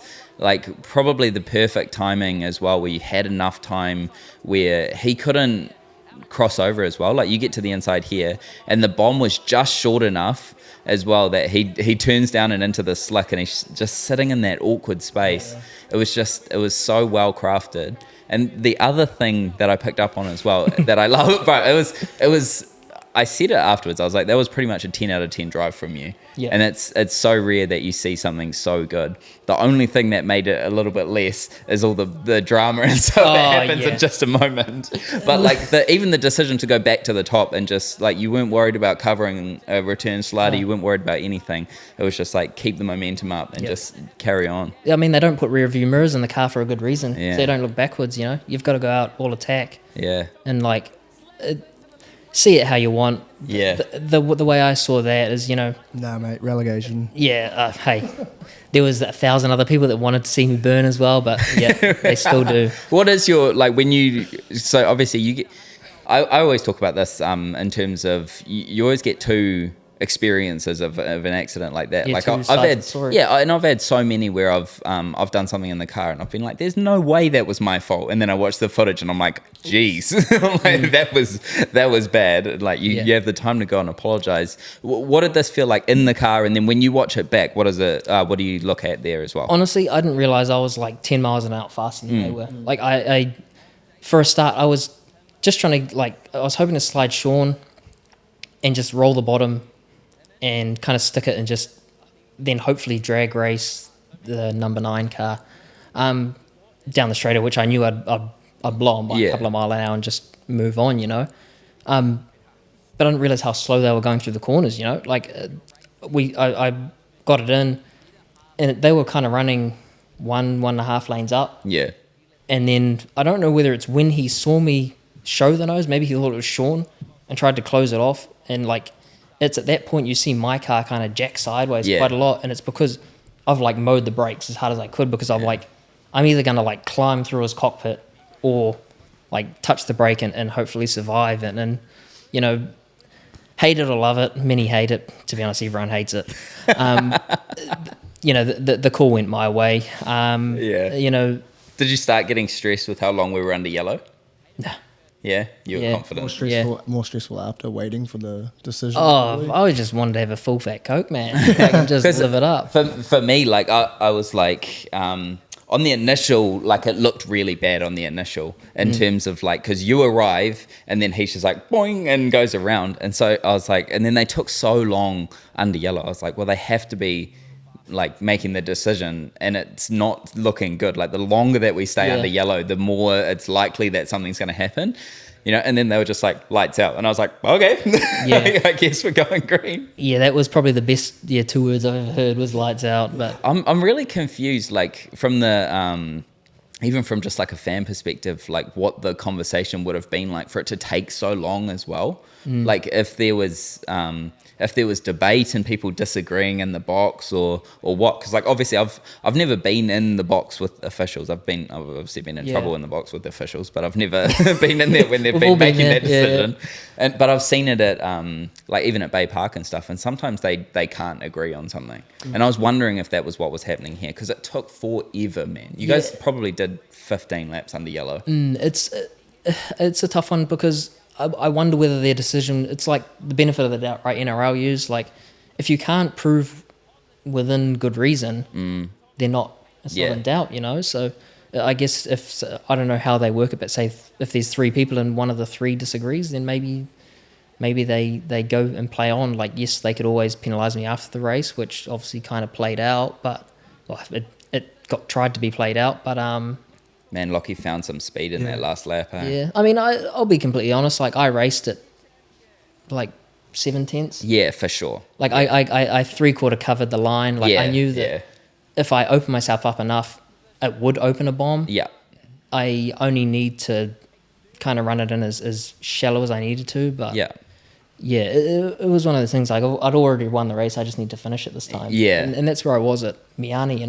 I felt like I'd won that race, but I just didn't finish it. It's as simple as that. So and then just saw at the tail end of that clip, guys like Caleb Curry and some of my fierce competitors kind of come up, give you a shaka or a bit of a thumbs up. It's that was that meant a lot, because I'm not the most guy in the sport. I have a pretty brash kind of way that I kind of carry myself, and in a way that people kind of see me and whatever, but I guess real recognizes real, and when you've done something that's a big feat, you can't but kind of take your head off. And I'm much the same, it's hey, when people have a good run, you can't take that away from them, and they deserve all of it. And something along those same lines as well, something I've enjoyed watching is the way that you've actually started to kind of accept that as well, as the side that you're not rubbing everyone the right way, and honestly you don't really care too much. But I think for a long time it wasn't like that, and it was trying to kind of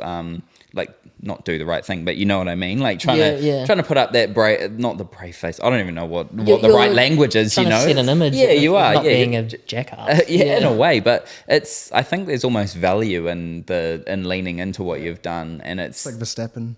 Yeah, it is. Yeah, and I think leaning into it has honestly been like one of the best things that you've done as well, and it's really been an advantage. And I think it changes too. Like you can't do it when you're a no one. Yeah. And I'm not also not saying I'm someone, but well, I mean, you kind of are as someone looking at this. But you're right though. If you're running 15th, then you probably are just a dick. Yeah, and I we all look at it, the most common case would be the Carson Hocevar in NASCAR.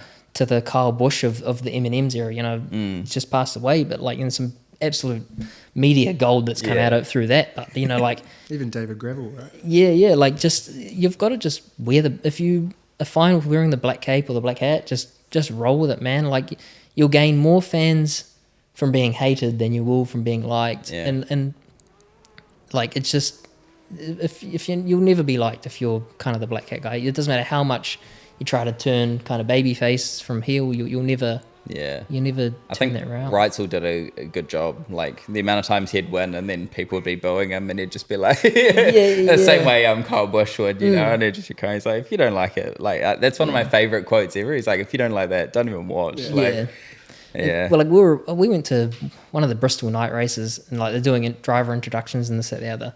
I've never heard 100,000 people lose their shit when Kyle Busch walked out on stage for his driver intro, like there's just people flipping him off, like cussing him, whatever, and like there was not even a yay for the next person. It was just like the impact the guy had on the sport, but he was riling them up. He was the one, give me a boo if you love what I do or whatever. It's like just the guy was just a master of branding of himself. I love the video where he's getting interviewed and he's like, she'll ask him a question. She's like, "I'm just here so I don't get fined." Yeah, I'm just here so they don't find me. Yeah, so good. Yeah.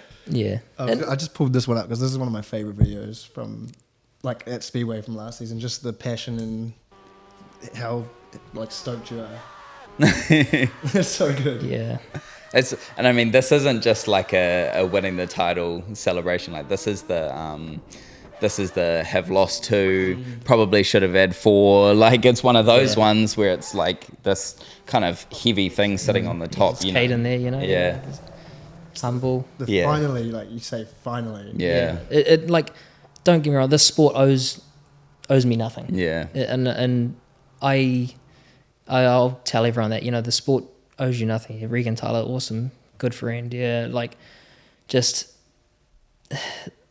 You can't extract anything out of the sport. It has to come to you. Hey, that's me. And like I say, just that emotion was so many pent up years of being so close and just having it ripped out of your clutches. And like it's funny. Like Jeremy's been such a tough competitor. He comes in the background here. He's been such a tough competitor, and like someone there's just been a fierce rival, and like. In the last couple of years, like, me and him have gone back and forward. We're both kind of senior guys in the class now, which is crazy at 30 odd years old, But, we're the ones that have got to take the kids to school. So, he's someone who's helped me just as much as anyone else, and he is all, I feel like I've done my best to help him. Obviously, part of that is through like the shock side, which is another story. But, me and him have gone back and forward so many times, and I look at the book, the interview that I think we had, the meeting before the Nationals. It's like I'd said, there's 3 cars that I need to beat here, or one of them's myself. It's Regan, Tyler, and Jeremy, and I just got a night where they had just unfortunate circumstances and whatever. But Jeremy himself is like only. 3 or 4 weeks earlier, we were sitting in the lounge at my place at home with Angels there as well, and on a couch like this, just chewing the fat, and and he said to me, like, he said, "This is your year. You will win one of these," and it's like, fuck, for Jeremy to say that, who's got like 6 of them now, I think it is, and like kind of kicked dirt in my face as I've like tripped up at the finish every time, like. But and it's nothing that I've kind of hated on him for, but it's just like. He's just as hard to beat, and I think he's kept me honest. He's the one that's driven me just as much as anyone else, but he's also humble enough to say that to me before the Nationals. He's like, you're in a position to be it, and you will get one. He was awesome the year I won. Like he had like this crazy first heat. Like he went like, it was like 19th to like 4th or something. He started behind me and I thought he finished behind me. Like he finished that far ahead of me that I thought I beat him. And we got to the end and I looked at the results. I was like, And I went over, I was being a smart ass. I was like, oh, congratulations. And he's like, it's not over. And then he got dumped in heat 2. And like we had a real good heat 2. Yeah. And it was, it's like, but his car was still being towed in and he walked over. He's like, anything you need, like if you want like soft tires, if you want the shocks that are on the car, if you want anything, he was like, just come grab it. Yep.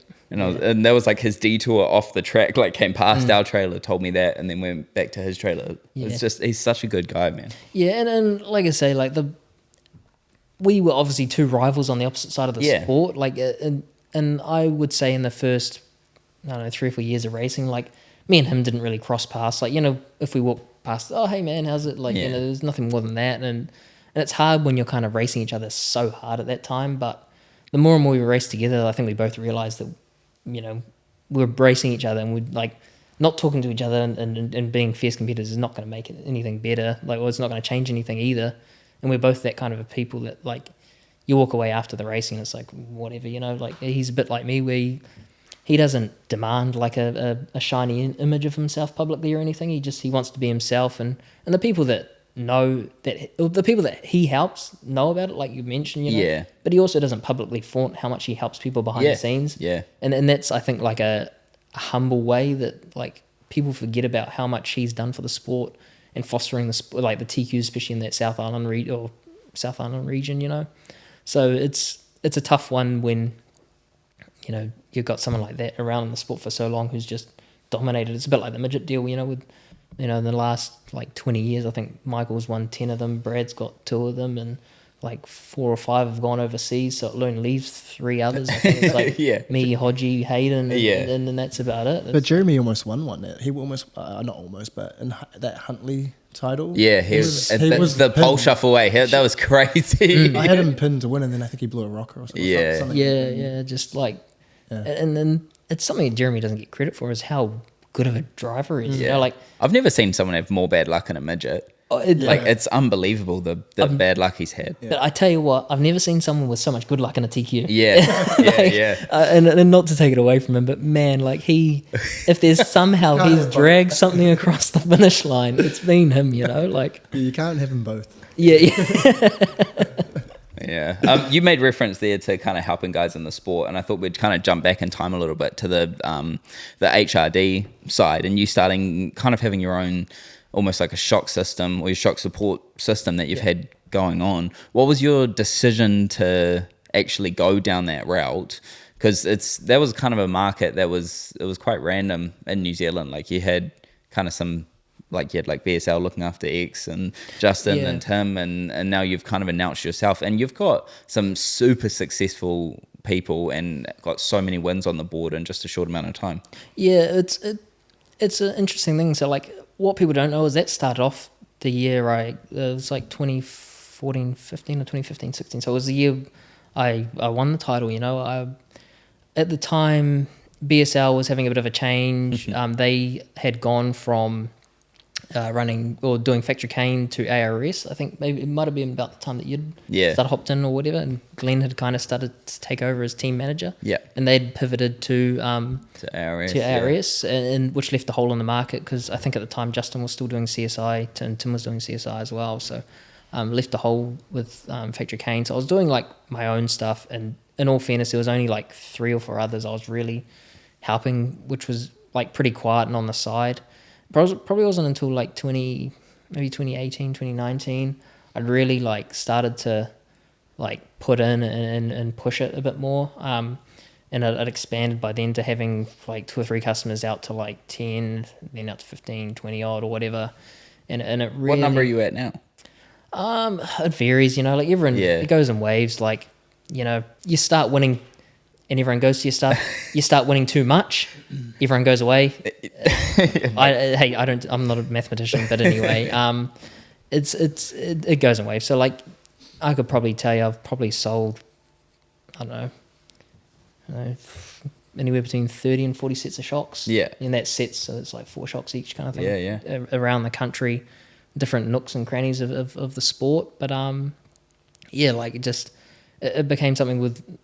I've always been like a engineering mind. You know, I've always been someone who expects the best and nothing but the best. And then, like I say, BSL pivoting, like they weren't focused on factory canes. They weren't supplying, I don't say the best service, but that wasn't their primary market. So, yeah, well, for the longest time, even when I was there, they were kind of just hanging on the wall. Yeah, and that's no disrespect to BSL and what they were doing. They had pivoted and they were marketing ARS, so their invested interest was to promote ARS. So, you know, I kind of had picked up the slack a little bit with that, and just through that, kind of, I felt like I maybe wasn't getting the best service because of that, you know, and I thought, you know, can't be that hard, surely. In between that, I'd met many people in America. This is, you know, going back, I've been to the States 3 times at this point and got to know Matt Hummel of Factory Cane Indy quite well. And, you know, a very good friend, you know, so he's someone I can always pick up the phone and get on the holler and kind of like probe him for questions and whatnot. So it got to the point where I was like, right, we're going all in. I need to do this myself. Being your own CEO is what you need to do. You can't rely on other people. Like, no one cares about yourself as much as yourself. So went all in with that and that mentality and took my own stuff in. Obviously, within that, threw for other people like, hey, I still need stuff done. Started doing that. Then, yeah, it turned into like it snowballed out. And then, yeah, like I think the first year we were kind of like GST registered. So that was the first year we actually were doing anything, just saying, if anyone's asking. Yeah, I think we walked off with like 20 wins or something like that. Yeah. You know, and you think like, oh, that's not a lot. I think the second year we clicked off like just over 50. Yeah. You know, in 1 year's time. So it was like, it was crazy times. Like, I don't know what the difference was where it changed, but it's like you just you get down, get stuck in, and make it happen. And then that's kind of always been my like mentality of like, is you like, I forget who it is, but they talk about like the 10,000 hour whatever it is. It's like you just got to put in the time, and the more you put in the time, the more it comes to you. And that was like the shock stuff. Is like you don't stop turning stones over. You know, you find one thing, shit, okay, I think that got us better here, but then we sacrificed so much here. So it's okay, like scratch that one, toss it out. But you have to mentally note that doing this fixed a little, you know, this part of the corner where it's like centered it off or something, or this helped with like entry stability, but then hurt us with like mid speed or something. You just have to mentally note those things, the way you're doing it, and you're like, from there you can continually build, and you might get down the track a bit, and you're like, oh yeah, we've got this really good, but now we're getting to the center and we can't get center off. It's like, oh shit, we tried that thing not that long ago. So it's like you try and instill that little thing back in over here or whatever, and it snowballs. And then like I've always been one to just not stop thinking. You know, I'll leave a track and kind of sit in the car for probably half an hour and just think through where could you sharpen the pencil. And then I go to sleep, and Amy drives me home. So, but tuck myself in. Yeah, it's a long ride back from Bay Park. Takes about half an hour, I think. So you know, it's just one of those things, and I've been blessed to work with so many great drivers. You know, when you deal with some of the great drivers and how good their feedback is, you can really appreciate the fine tuning. And it's one thing I'll credit like young Regan Tyler, who's just set the TQ world on fire at the moment. Like, the reason he is so good is because he can tell you where every pebble is on the track, how he turned around it, missed it one time, bounced over 3 times over there, had to drive around it. In between that, there's 7 cars, like dodging, diving, whatever. He's like, his feedback is phenomenal, and he can just do it. You know, like there's no second guessing in his head. He makes a decision with his driving too, and commits to it and makes it happen. But he makes it happen because he commits to it and does it. You see a lot of guys that kind of get hung up in nerf bars and stuff. It's because they see the gap, yep, nah, yep. And by then, that nut in the middle is enough time to slow it all up. But, it's been a blessing to work with some great guys. And like I say, Jonathan's been one of those ones just of late again. I was lucky to deal with him, like, as we were, like, early in the piece with HRD. And, he's also a good friend, and not just, I'm not a sprint car guy by any means, but it's great to have him as like a kind of like a sounding board. I quite often help with Keaton Dale, always help Keaton Dale as long as I can, as a good friend, and like we've had some awesome success here and there, but me and Keaton will work through things, and quite often I'll ring Jonathan on a Monday. Oh, hey man, how's it going? It's like, oh, what's up? And I was like, oh, I just want to know, like, oh, I did a bar change on the weekend, like did this, and it kind of like unsettled and we lost out here, but like the thing got off really well or whatever, but it just wouldn't sit down and like roll through the corner. He's like, who's this for?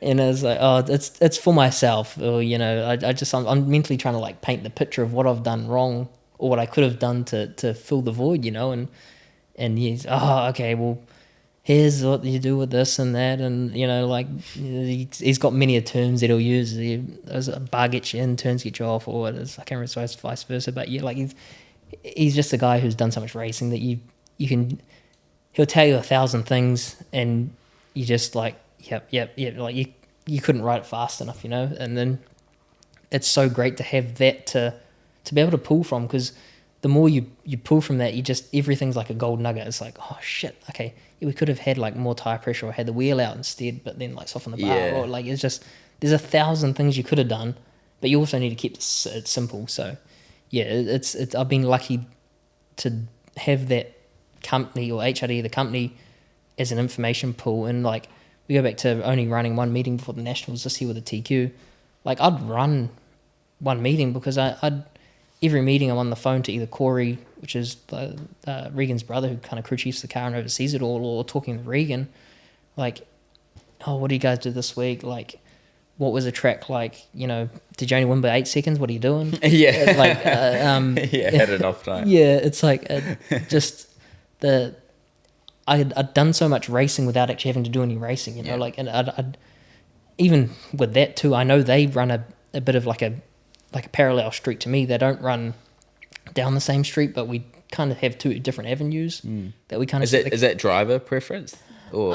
A little bit, yeah. Like, I would say on a limb that like Regan probably prefers a bit more right rear feeling than I do. Like I'm fine with having zero feeling in the car and almost having the car where I can kind of like rotate it around when I like to. So, I'll use the throttle to kind of tighten the car up if I need to through entry and stuff, just with some different ways. But yeah, it's an interesting thing that I can, and I've been blessed that I've kind of set myself in a really good position where I'm always pulling information, and it makes me laugh and be like, oh, you only done like one meeting. It's like, yeah, but like I've been at a track every meeting, or every like weekend this year. I've been at a track, if not two. And you've done it long enough now that like it's literally a direct transfer of information. Like it's not as though you have to go and then like try to get your head around. All right, this is what it's going to feel like when this happens. Like you've done so many laps that it's just like you can apply it almost immediately, and then that information just goes and it's on to the next. Yes, yeah. You turn a page and you. Yeah. So just find one question I do have is around the sprint car side of things. So how has that experience been for you? Because the large majority of your career has been non-wing. Yeah. And so what was it like kind of diving in on that side? I know you have crewed with Keaton, as you mentioned, quite a lot over the years when you've had your time to be able to do it. What was it like kind of dipping your toes in that side of things? And has it been a big kind of learning curve to get a hold of things? Because as you said before, like, we could have done this, but instead we did this and blah, blah, blah. And you go along that. You add the wing and suddenly you have like this whole other side of things that you could choose to do as well. Yeah, it's the cars are so sensitive in different areas. Like you've got 10,000 pounds of downforce or whatever it is, and how you apply that downforce, whether you want the thing like flattened off and forward or maybe even want it like forward and tipped up. Again, it even comes down to like wicker bill, wing package you want. Yeah. Whether you wicker bill the front a whole heap or have the nose wing quite stood up. Like there's many ways just to deal with like your aero package or wing package before even like starting to offset wings and how far and when you want them to like tip the wing back. And then in between that, there's still like wheel offsets and bars and shocks and like there's just, there's 1,000 things, but like it's funny. Like in the sprint car pits, you talk to anyone, they'll tell you just go to the Maxim setup book that Steve Kinzer wrote in like 88 or something, you know, like it's there for everyone to read on their website, you know. If you can stay within those relative confines, you're going to be pretty good, you know.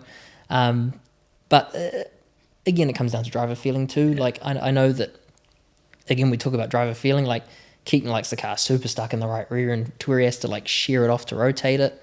Jonathan's the opposite. He likes the car super like set and stable. He almost like buries the car in the left front to like turn it and rotate it. So like he keeps the right rear quite stuck, but without shearing it off. And he generates the speed that way. And then there's just like 1,000 different ways because of driving style too, you know. And yeah, it's been interesting to see, and it's been cool to see like Keaton this year like picked up like 2 big wins, 2 or 3, or one big win with the big Piston Cup race. Yeah, it was so cool to see him win that. You know, like, you know, we were on the other side of it with Jonathan and didn't, but like, hey, you can't but be happy for your friends. You know, like it's cool to see a guy that, you know, you've spent so much time with, like helping to get them to where they are as well. You know, and still see them succeed. Yeah, that's cool. We are running a little bit low on time, but there's 2 things I did want to talk about. One was your trip to the US. So that's in terms of your latest one. So the racing trip to the US, I should have said. And so that's quite a cool opportunity that's come around, and the relationship that you've developed with Ben as well. And that's kind of afforded you like this really cool opportunity that you explored. I mean, we're going back a couple of years now, but I mean, really cool. I went through and watched all those videos again this week as well, and kind of picked apart all the places you went and stuff. It looked like an awesome trip. Yeah, it was a crazy thing, and like how it came about was like as simple as like a Kiwi in America who had seen one of my YouTube videos and was like, "Oh man, can you help me like set up the fuel system? I've got a box of parts and I need to figure out where it all goes," you know. It's like, and then like, you know, that was just a simple message to then get to know Ben. It's like, oh, Ben is one of our good friends, Mitch, who helps out with the TQ. He's married to Olivia, which is Ben's sister. It's like, you know, it's like small world like scenario. Speedway stuff. Yeah, it's funny, you know. And like, I think Amy knew Ben, you know, as well, like through her younger years, whatever. But super cool opportunity, and you know, it was one thing that Ben had said to me. He's like, you know, why don't you come run the West Coast stuff with the West Coast USAC swing?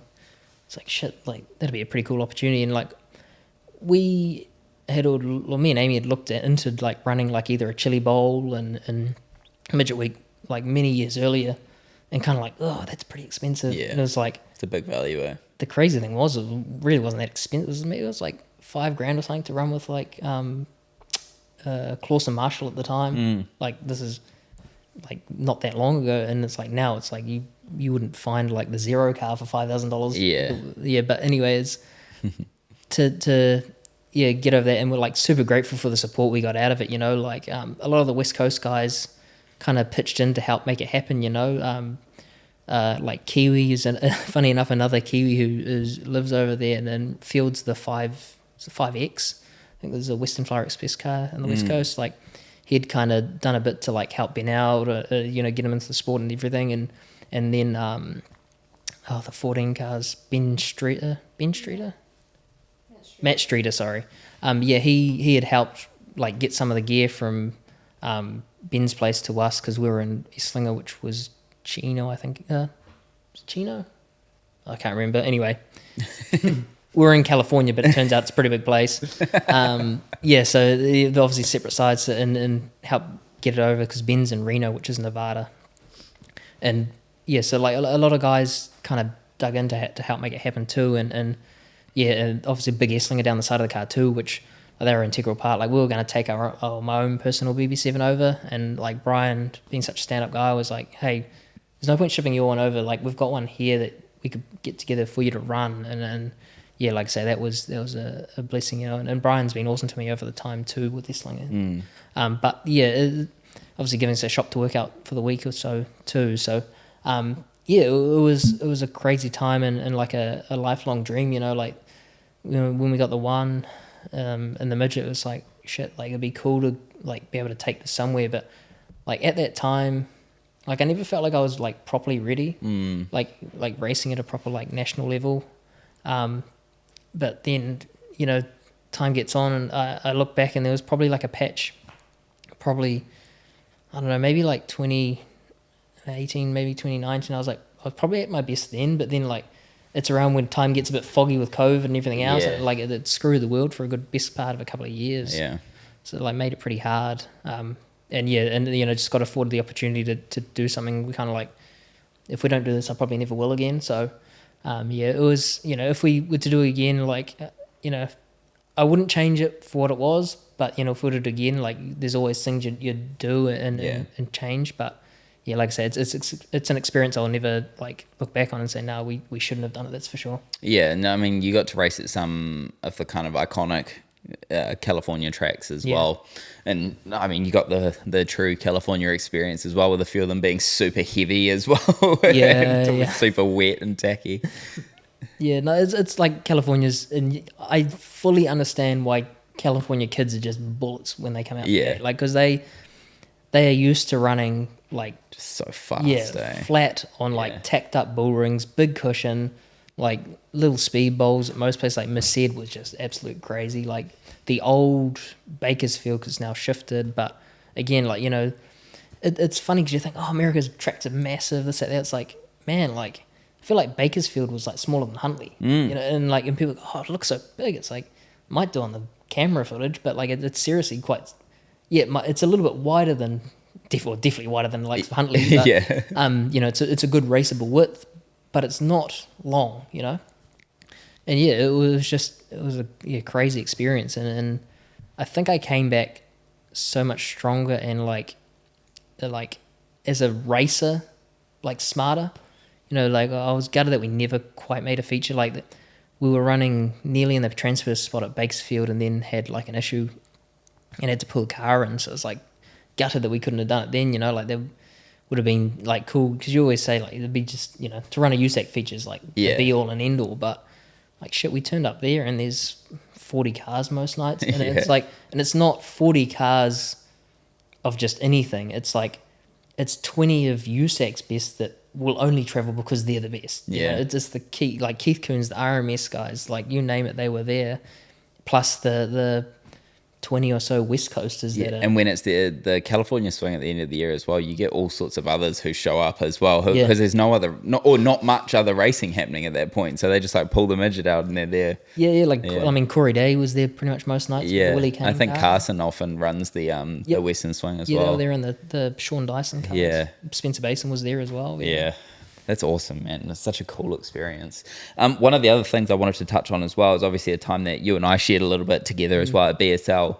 That would have been quite a cool experience, kind of having that opportunity, because you've run, obviously barring the start where you had you had someone owning your equipment. A lot of that time period afterwards was all kind of owned and run by yourself. Yes. And then you got the chance to kind of step into BSL as well. I thought I'd include that photo because it was like the three boys that we had during that time. Yeah. But was that a kind of, what was that experience like for you? Because obviously for me, that was my only midget experience. You know what I mean? Like it was the only thing I knew, and then my time was over and that was it. But you had this long career of being your own guy and everything that you had built, and then you stepped into this kind of system where it's like provided for you in a way. Was that different for you to experience? Yeah, 1,000% like different, because when you're the, I guess, the shop manager, the driver, the crew chief, you name it, like you call the shots. If you want to pivot on what gear you're running in terms of, say it's a different front end type or wheel offsets or whatever, you pivot and you just, as long as you can afford it, you go out and make the change. When you're not the car owner, you're dictated to run what is being provided. And don't get me wrong, like we were provided the best gear at BSL, so a lot of that wasn't the issue, but I feel like I could more quickly pivot doing my own stuff, which is a good and a bad thing, because I could probably pivot too quick sometimes doing my own gear, versus like you're probably more forced to stick it out and really get to the bottom of it with the BSL stuff. And it was definitely, it's just different, you know, like, and good for bad too, because like, I don't want to talk negative about it because it was no way negative. One of the best things about it was like I had like Alf Bedois helping as a crew guy, and if anyone's been around Alf, he's an absolute riot, you know. Who's that fella? Yeah, I know. One of the original battalion. But yeah, he was just awesome, and like I say, he was all in, and also Tony, who became part of the crew as well, came along with Alf. You know, like just two guys that were just so keen to be stuck in and get stuck in too. So I enjoy that too, because for one thing, it took a little bit of relief off me to just be more of a driver, which was like, we'll talk about the positive, like that was the biggest thing, and what I saw in it when kind of the opportunity arose, that, you know, it started off with, I can't remember, Hayden had some engagement and couldn't get to Harrisville, or there was a free car at Harrisville. Yeah, it was Hodgie's car, the 25, yeah. Yeah, and it was like, it was such a weird, because we were in Tokoroa with Keaton, because we were down there for that Harrisville type Palmy weekend, and we were with Keaton planning to go to Palmy on the first night or whatever. We were there with Keaton.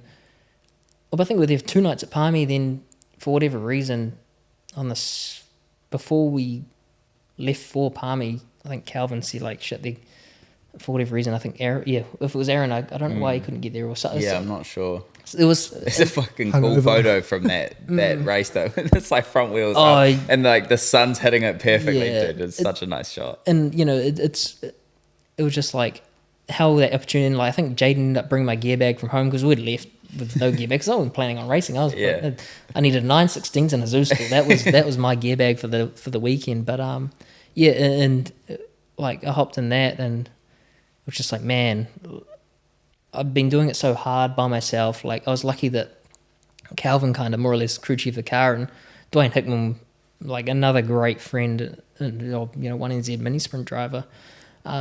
He would just happen to be kicking around because he's that kind of a guy. It's a couple of hours from home from him, and just a, like nuts on the sport. And he was there and kind of oversaw the car and just helped out Calvin and whatnot. And like, it's just like, man, this is what everyone else, or like what the top guys have got, and this is what I need to win, is actually to just take a bit of a like mental load off myself, because you know, I mean, many people see me walking through the pits like just with a face like a slapped ass, and I'm just my mind's like ticking over so hard, trying to think of like what bar I should have. Well, should I be winding it up, or just changing the bar, or like do I need to like prop the shock up a bit, or whatever? Like there's so many other things going on in my head.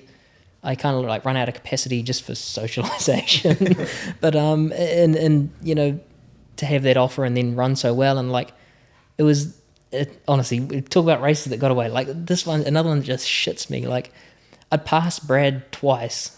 Like Brad Mosen in his arguably prime at the time in Greenie's car, sucked his numbers off, and both times like drive past him, get like half another straightaway out, yellow. It's like, what is the world against me that bad, you know? Like, but hey, like, you know, you take the second and it is what it is. And like, it was just such an amazing experience just to like, just relax, no care, walk around with your shoulders set back and just, you know, just relax and really soak in the sport and enjoy it for a change, rather than like, oh shit, if we got enough fuel in it, do we want to like short fill it? It's going to be a like green checker race, or is it going to be a yellow fest, like tire compound, like, you know, the thousands of things that you need to think about to be at the peak of the sport. You can't just, Kaz touched on it in his podcast, you know, like drivers need to drive, crew chiefs need a crew chief, but it's so hard in New Zealand where, you know, you're your own CEO, so like to be the best, you need to really figure it out. And I think if you want to have a long like career in the sport, you do need to learn it all, which is tough because you know, I was afforded the thing to race for 2 or 3 years, or 2 years to start off with, kind of just like having someone make the calls for me, and then I could like go back and fumble a bit myself and figured it out. So I'd already had a bit of base like learning, but yeah, it's to go back to then to be at BSL, I guess probably like you'd maybe call it even the tail end of my career. Like, it was a great experience just to have like the load taken off my shoulders of shit. Do I need to go pick up some tires this weekend? Oh, go grab a Nerf bar or whatever. Like, yeah, it was great. Still had to work on the cars, wash them, and everything, and prep them. But it's a lot of that organising was kind of it was helped and done for us. Yeah, so which made so much difference to my mentality when it came to racing, like on a race night. Yeah, and the last thing we're going to touch on as well is it's funny because you've just talked about taking the load off and then we put the load back on, as you being the kind of helping Regan out and giving some really cool opportunities to Regan to kind of take his first steps into midget racing. And I think, the whole world can kind of agree that Regan's well overdue for a midget ride. And in terms of the dominance in TQs, and as you said, like his feedback's awesome and his understanding and his ability behind the wheel is so high. And it's really cool to see someone providing that opportunity as well. Did this kind of just stem from the relationship within the TQs, or where did that kind of come from? Like funny enough, I think that was that's the final night at Springs, right, where we had the time trial thing. So I can't remember. I think Regan, being the cheeky kid that he is, like flicked me. Oh, do you reckon there's a chance you get the midget out? I was like, at the time, I think my primary car, there was some small chassis damage on it which I hadn't fixed. The motor, I think Jaden had the motor at the time. So, and they'd been running it I think Radisson had been running it or something. So, like, I didn't really have my own car, and I was like, anyways, so I had to kind of ask Calvin. I was like, oh, shit, do you reckon I grab the motor out of the car? He's like, just take the whole car. I was like, okay, well, that's easy. Anyway, long story short, that night we ran the Spike with my motor in it. And like, he only did his 2 qualifying laps in the hot laps, and like, if anyone's driven a midget, like, that's enough to get you hooked. 4 laps is probably too much. It's a lifetime of addiction from then on. But only a couple of weeks after that, there was it wasn't the BT Race for Mates that year, I don't think, because that was at Auckland, but it was the South Island kind of Dirt Cup weekends as such. And he'd said to me, do you reckon we could go, like, maybe go down and run? I was like, well, racing ain't cheap, and if you can find enough money to, I kind of set them a target. I was like, look, it's going to be X to rent the car, and like, just figure it. Like, I've got contacts at the ferry and a few other things and some like race fuel, whatever. If we can get the package together, I set like a baseline of what we need to figure out. We can make it happen. And like, kudos to him and his team, which is, between him, Aaron, Corey, obviously rallied enough, and obviously that they probably extends a bit more beyond with the family as well. They dug deep and found a few extra sponsors or people that could help donate some fuel or whatever, and really lent on some of their connections. So it was, as a whole, it's not just the kid got a free midget ride. Like, he got given a task, completed the task, and then got rewarded for it. Yeah. And like, call it a bit of like an old school and a hard thing, but I think that's the kind of things that'll like graft someone to be someone who's hungry. Yeah. And he is like starving, like, he wants to be out there whenever he can, as much as he can, but he also knows that it ain't cheap, and like, if you're going to do it, you need to do it properly. So we were able to put that package together so he could go run for those 4 meetings, and like, I think it was the first night we ran okay, and the second night we had a big stack, like flat in the front of the car, demoed it, and like, none of Regan's fault. Like, what it came, the shock broke or something broke? What happened was someone had spun early in the race, and obviously tweaked the front end,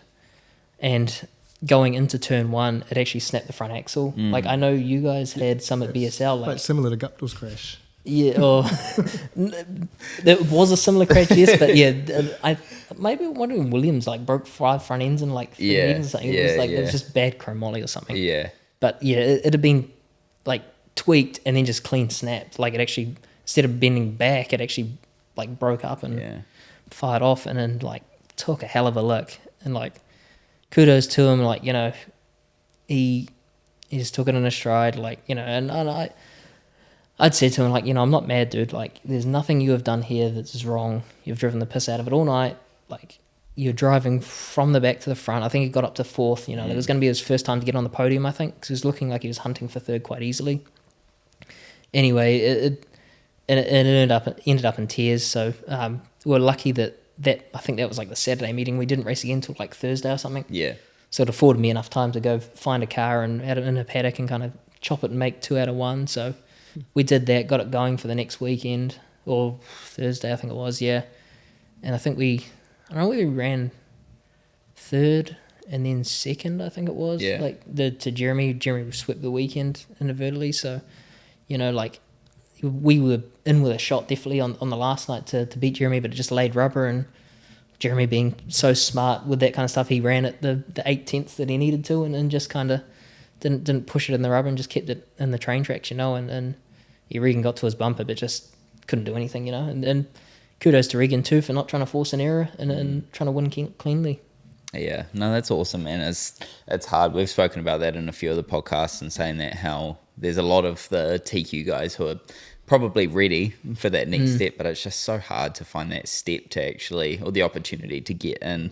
And it's only getting harder as well. Like we're getting less full-time guys, so it's like it's hard to find an opportunity for a part-time guy. Yeah. So like it's just getting more and more difficult. Yeah, midget teams are at a premium at the moment too. Yeah. Like the BSL's obviously scaled their effort back. HLR, you know, we talk about the super teams like Seamounts no longer kind of fielding one, if not 2 cars, kind of one way or another.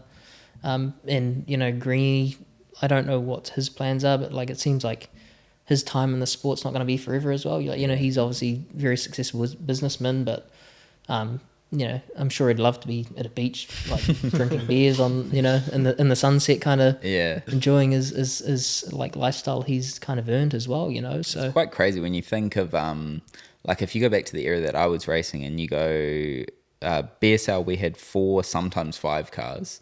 And then we had HLR with 4, and then Seamount had 2. That's, I mean, 11 cars. It's the field, that almost don't exist anymore. Like you've got maybe 1, possibly 2 of those cars who even exist anymore. Like it's just crazy.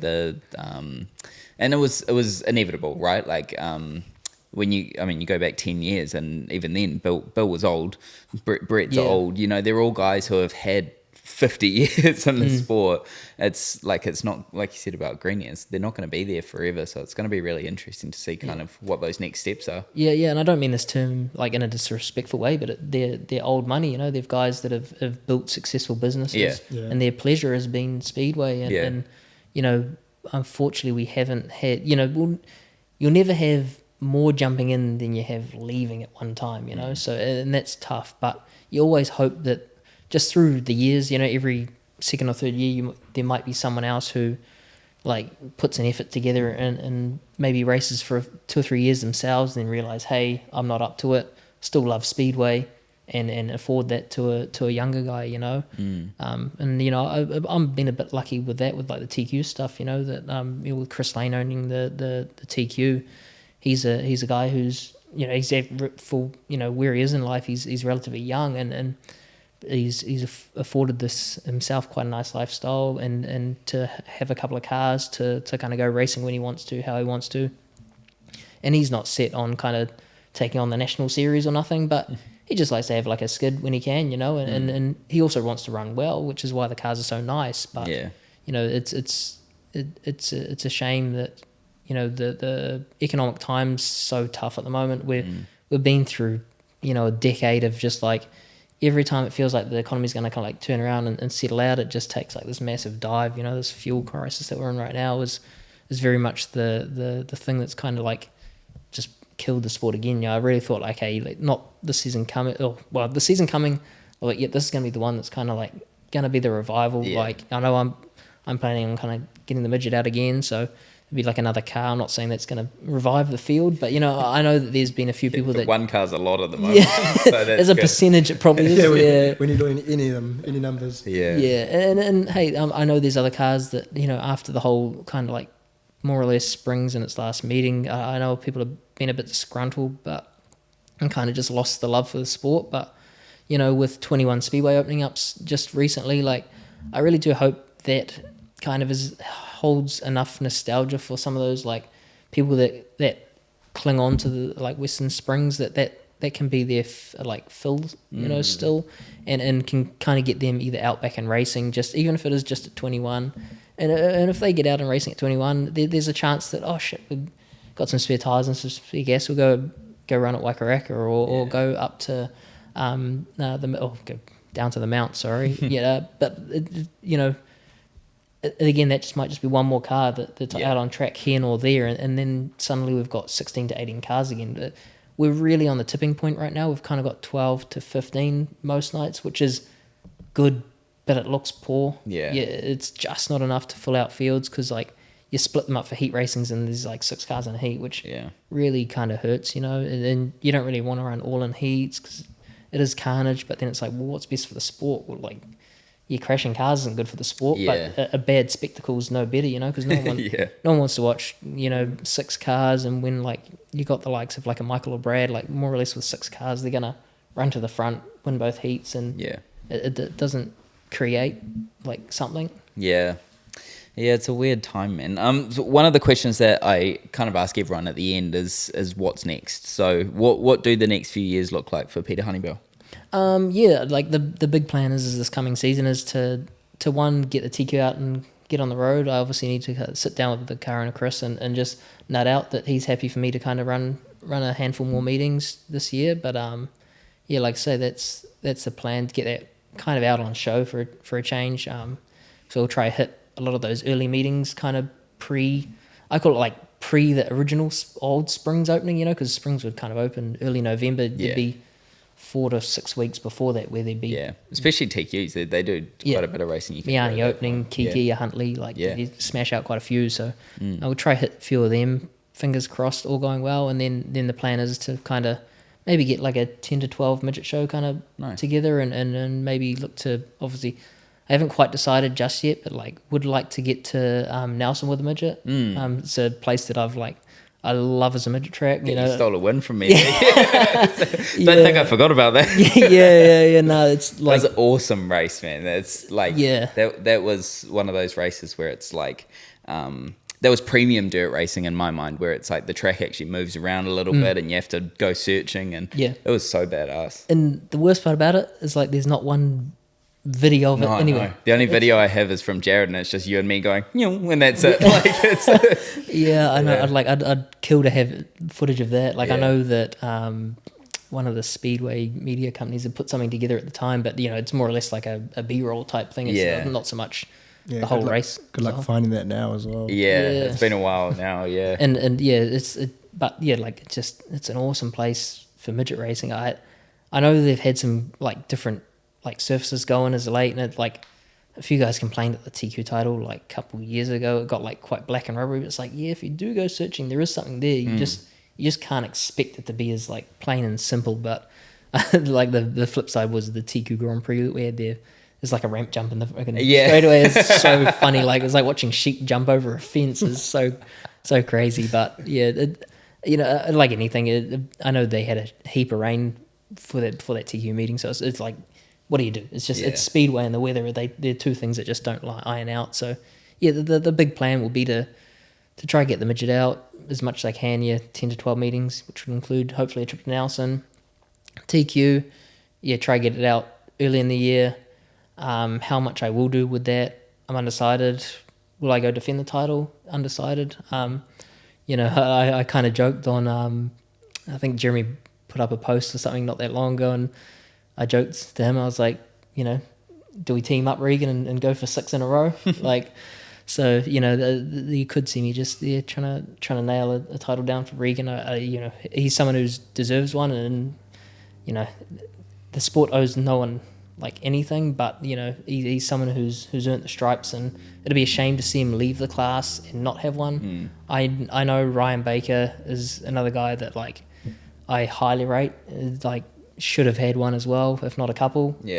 Same with Scott, but like it's just it's all about putting it together on that one night, and it didn't for them. But so you'll see me around, and I'll fill my nights in with other cars. I spent a lot of time with this season just gone working with Jonathan and the sprint car stuff, so I really haven't sat down and had that hard conversation with him and what he's doing yet. But he knows that my drive is to go racing myself, and then he's never not said, "No, don't go racing." Yeah. He knows that as much as I like to be on the spanners, I like to drive the cars and kind of do my own thing. So yeah, you'll see me. You go to any track where there's open wheel racing, I'll be there. But yeah, in what capacity? Bit of TQ, bit of midget, and just wherever I can fill the voids, I'll be there. Yeah, no, it's awesome, man. I mean, you're someone who's extremely valuable to the sport in a range of different ways as well. And I think, I've cut out like half of the things that we wanted to talk about as well, because otherwise we'll be here till work at 8 a.m. tomorrow. So it's you've had a long career both in and out of the car, and you add so much value to the sport. So I'm pleased to hear that you're going racing again, and I hope that HRD continues to have success. And it's been really cool having you on. So thanks for your time. It's been, I think it's close to 2.5 hours, isn't it? 2 hours and 20 minutes. Yeah, we're getting up there. New track record. Yeah, it is. Yeah. No, thank you very much. Anyways, I hope you enjoyed it. Yeah, no, and like I say, I appreciate what you guys are doing for the sport. Like, it's these are the kind of things that are going to build the sport back up through this little bit of a tough time we're going through right now, and especially through this off season. There's not a lot to talk about, and this is a great subject to kind of breach with a lot of guys that some people might not have heard of, or they don't hear from. So yeah, what you're doing from the sport and what you're doing in the broadcast booth is been phenomenal. It's a nice fresh voice, and someone with a great vast knowledge both on the driver's side and kind of a very smart mind in racing too. Thanks, man. It's been cool. Yeah.